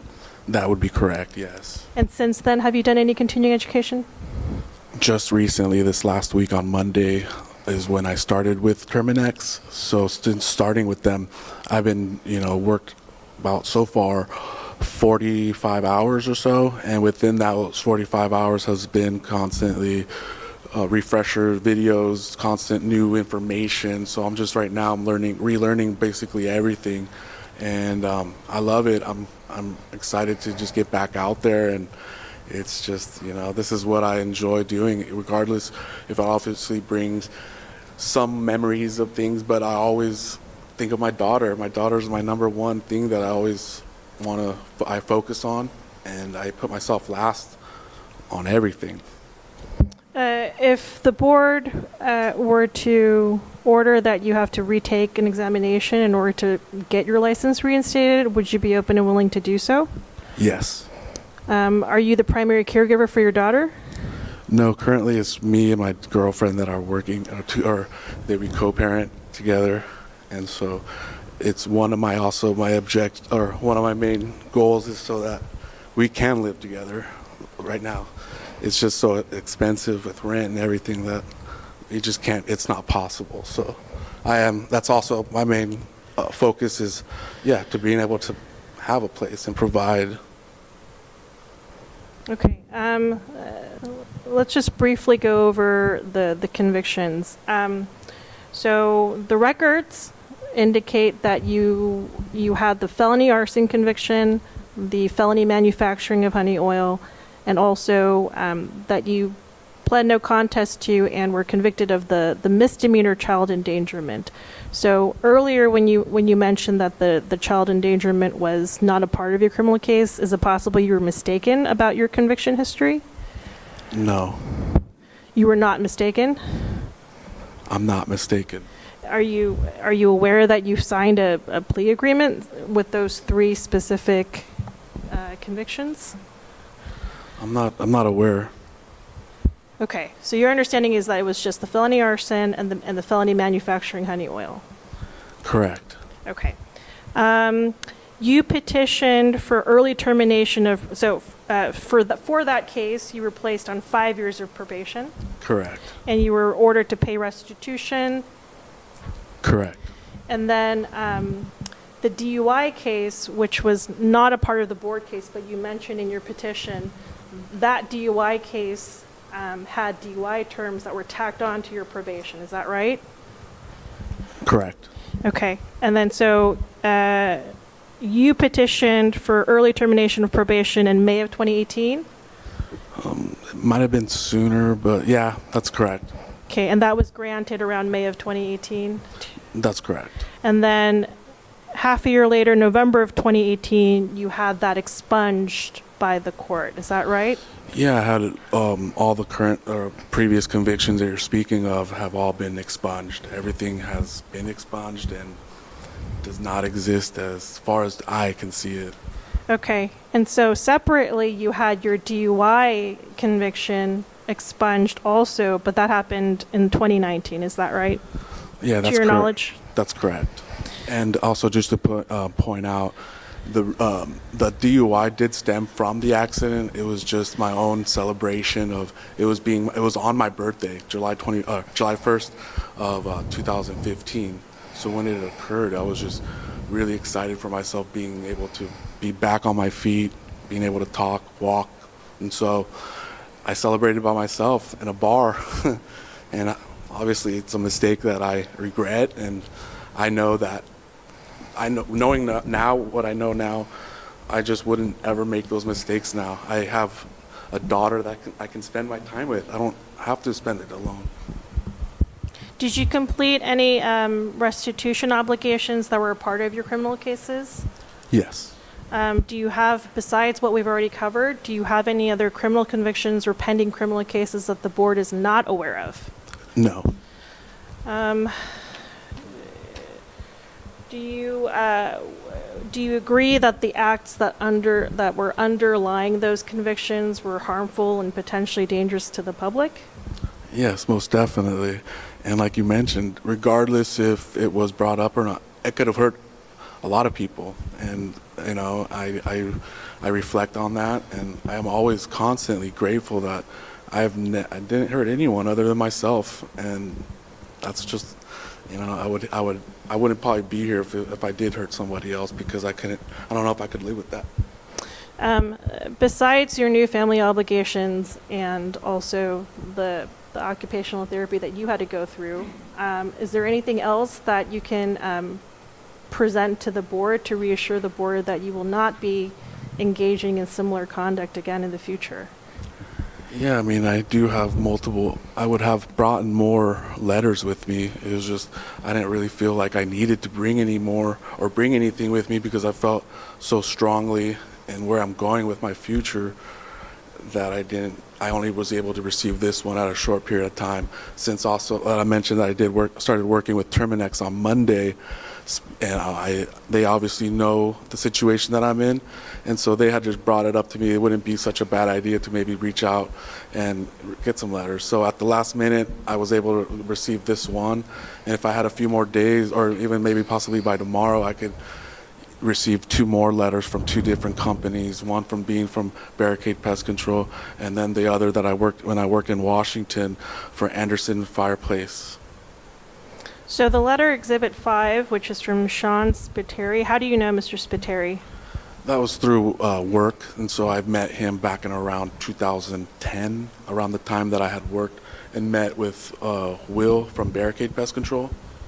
And at that time, he needed help, so I kind of was working for both the companies. I was working for Barricade full-time, and then 1 or 2 days out of the week, I would go off and I would jump over to SoCal Pest Control for Sean and work a couple days and keep him afloat while he had other employees out of work. Was Mr. Spiteri aware that you were petitioning for your license and that your license had been lost because of your convictions? Yes, he actually tried to hire me at the beginning of the year. So if you could imagine being broke, and then at the beginning of the month you get a job and you can't because you don't have your license. So that was pretty hard, but he understood the situation that I was in. He wanted to still keep hiring me, but until I was able to get licensed. And even when I mentioned it to him about receiving a letter of recommendation and knowing that I did get hired through Terminex, both SoCal, Sean, both him and Will want to still hire me. They both want to hire me. If the board were to reinstate your license, are you willing and able to pay back the costs that were associated with your prior board case? Yes. Is there any other information based on the questions that I've asked you that you want to either add or clarify? No. I don't have any other questions, Your Honor. Thank you. Then I will turn the questions over to the board, beginning with my left. Mr. Villasana, I'm really glad to hear that in terms of your health and well-being, that you're doing much better. It sounded like it was a bit of a journey for you, so congratulations on that. I'm glad to hear. I do have a number of different questions. So it sounds like you did undergo a probationary period in terms of the conviction. Are you currently under any law enforcement supervision to ensure that you're no longer taking part in any unlawful practices such as the honey oil making? No. And I haven't since possibly 2018. Since 2018 was when the last time that I was actually on probation. And you mentioned your employment at Terminix. Could you clarify, what is that understanding? So knowing that you don't have your license right now, it sounds like you're undergoing training. Is there an understanding with that employer that if you're not able to get your license reinstated, what would that role look like for you at Terminix? Probably an office job. I mean, as far as I know, they had explained it to me. They just take it as it comes. They are aware of it, and as far as they have told me is, they'll make a decision once they come across that point, when either or not I get it, or if I don't, I think they'd make a decision whether or not I'd either have an office position, and it seems like that would be that'd be the case, since they are looking to hire for another office position. So it'd either be that or being out in the field, and that's what I want to do. I mean, that's just what I love to do, and I love meeting new people. I love being able. What did you want to do? You said? It's a part of what I want to be able to do, is being able to. I feel like being able to give back to the community and being able to be part of society again. I feel like I have a duty in me to just being able to perform these jobs. I mean, I don't got much. I don't have a lot, but what I do have is just, great family, and I just want to provide for them. I mean, they've given me my life back by, standing beside me and helping me get through this, that I want to go ahead and being able to repay them back one day. So to go off of that sentiment, what are your long-term career plans, say perhaps 3 to 5 years from now? So I'd say 3 to 5 years from now, I would like to continue. I would be working for Terminex. Obviously, I don't see myself being having enough experience even with that amount of time, but within 5 years, I think I would have enough experience gained and enough knowledge learned where my main goal would be to start my own pest control business, my own company. I feel like I have all the ambition, I have all the ingredients that would make for a great company. I feel like I'd be one that would give second chances to people that have gone down the same road that I have, and I feel like, I feel everyone deserves a second chance. I mean, I feel like God has given me one. I just don't understand why somebody wouldn't see the amount that I have been putting out, the amount of work that I've been putting in. I don't know. And I don't have any further questions. Thank you. Yeah, amazing with that, where you've been headed and where you're going and stuff. So awesome on that. In 2010, you got your license. 2017, it was revoked. What were your roles and responsibilities with the branch 2 and 3 license then? How many companies? Yeah. To be honest, I was not even aware that it was a 2 or a branch 2 or 3 license. I was basically under the assumption it was just a branch 1 license. So as soon as 2014, when I got injured, I hadn't been in any sort of pest control. It was interesting because I was healing for so many years when I had heard of they were revoking my license, and I actually had gotten some sort of collections through IRS stating that I still was using my license or something like that. So I did have to get a letter from Will from Barricade stating that, you know, what had happened to me and that I hadn't used it since then. So what years were you using your license, and what did you do for these companies? Okay. Sorry. So I was using it from 2010 to 2014, and during that time frame, I was working for Barricade Pest Control, and so I was out there being an applicator. So I was basically receiving my work schedule from Will in the morning, and then from there, I would perform all the jobs needed to be done till the end of the day, and that was just a constant. My job description was just out there doing basic pest control. It was just... Okay, so branch 2 pest control spraying for the general pest? That's correct, is yes. what you did up until you lost your license or the incident happened? That's correct, yes. Okay. And no violations with the board during that time? There was none. How often, because it's a subject, how often are you still using marijuana? I don't. At all? At all. Okay. Your daughter obviously lives close by?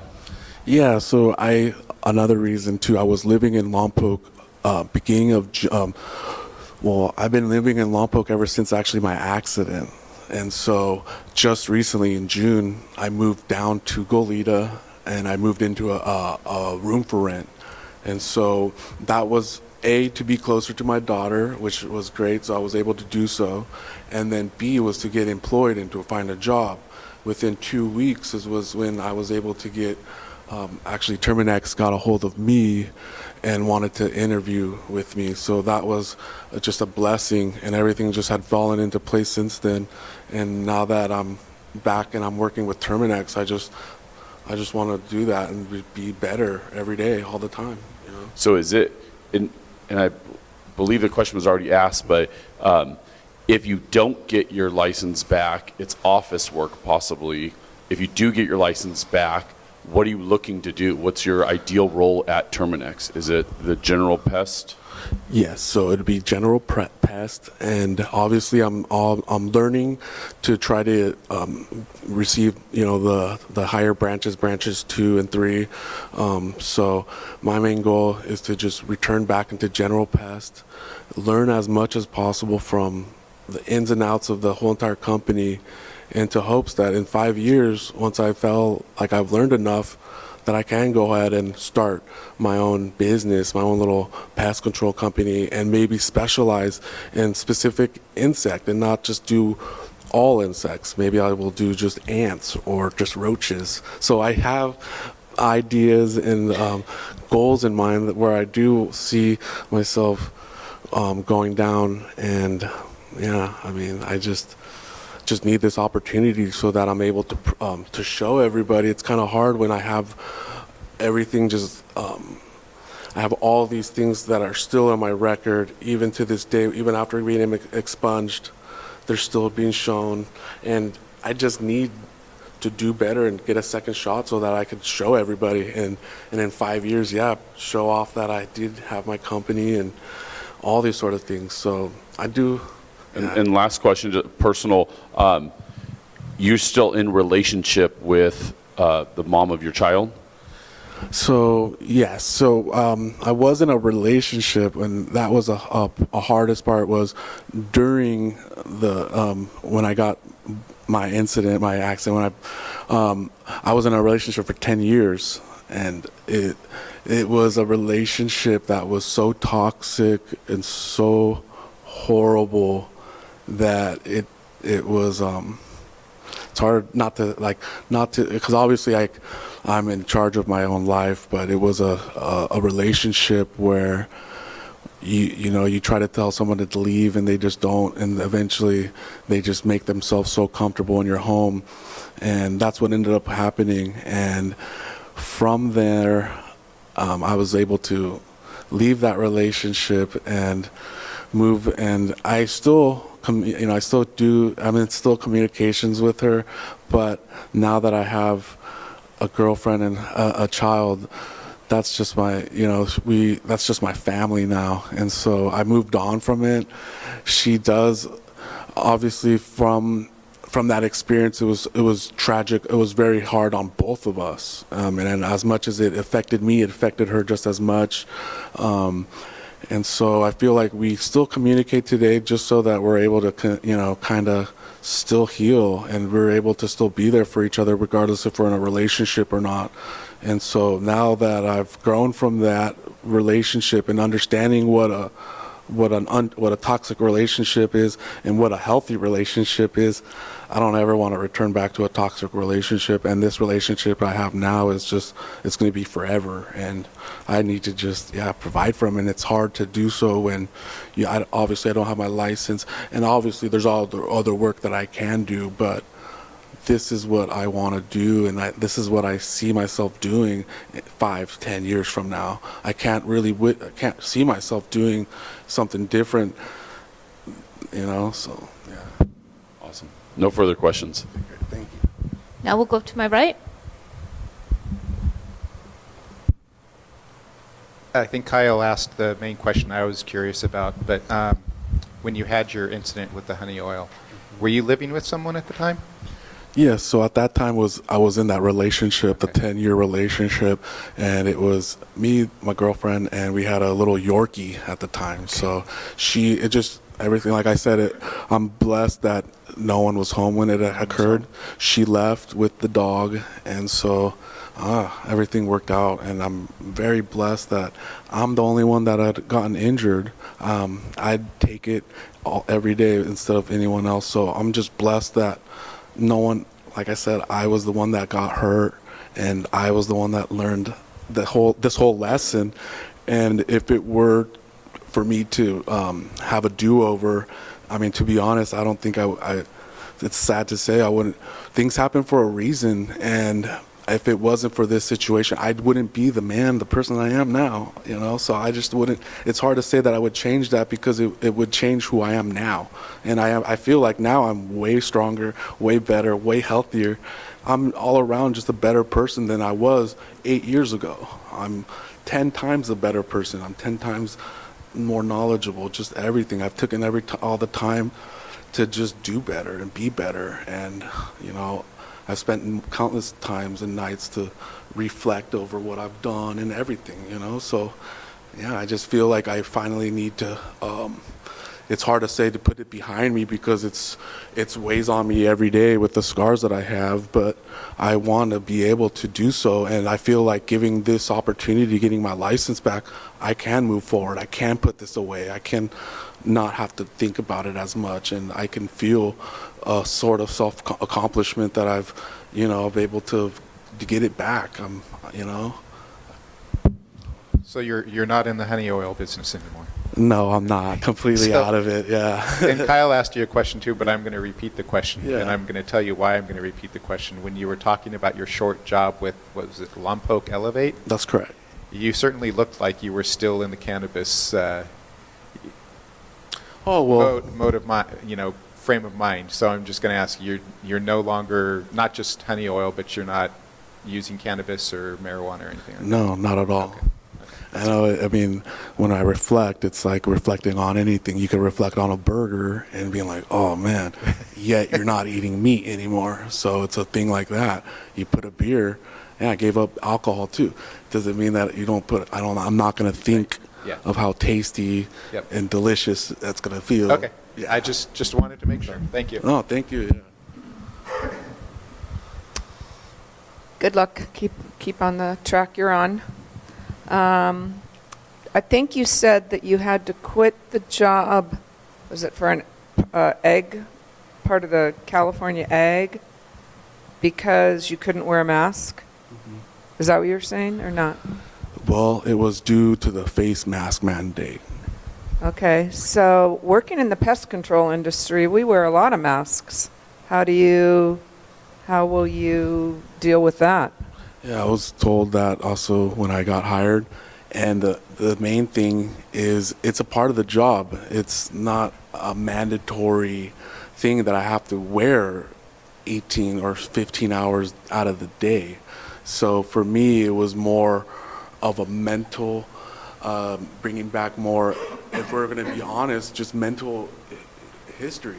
Imagine you being in the hospital for 3 months and seeing every person you've seen with a face mask, and now all of a sudden you're having to become one of those people, and it brings back memories. It does. So you're having to have something on your face while you drive every aspect of your life. It was, on top of all my scars, it was like salt on a wound. So you're saying wearing a respirator while you're out performing pest control is not a problem? That's correct.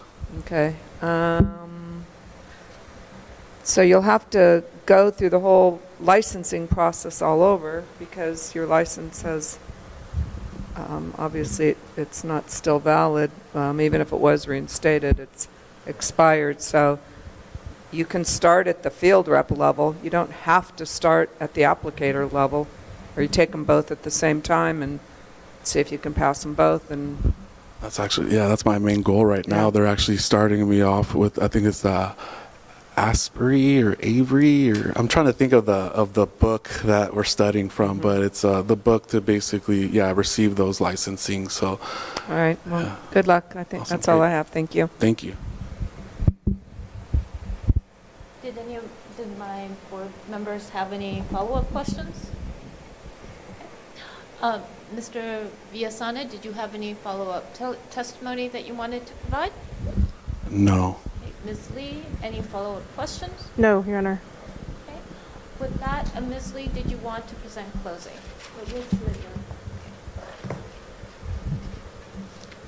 We'll submit, Your Honor. Okay. And Mr. Villasana, any closing? No, thank you. Then the record is now closed. Thank you very much. I should get your time. Okay, recess until 9 a.m. tomorrow morning.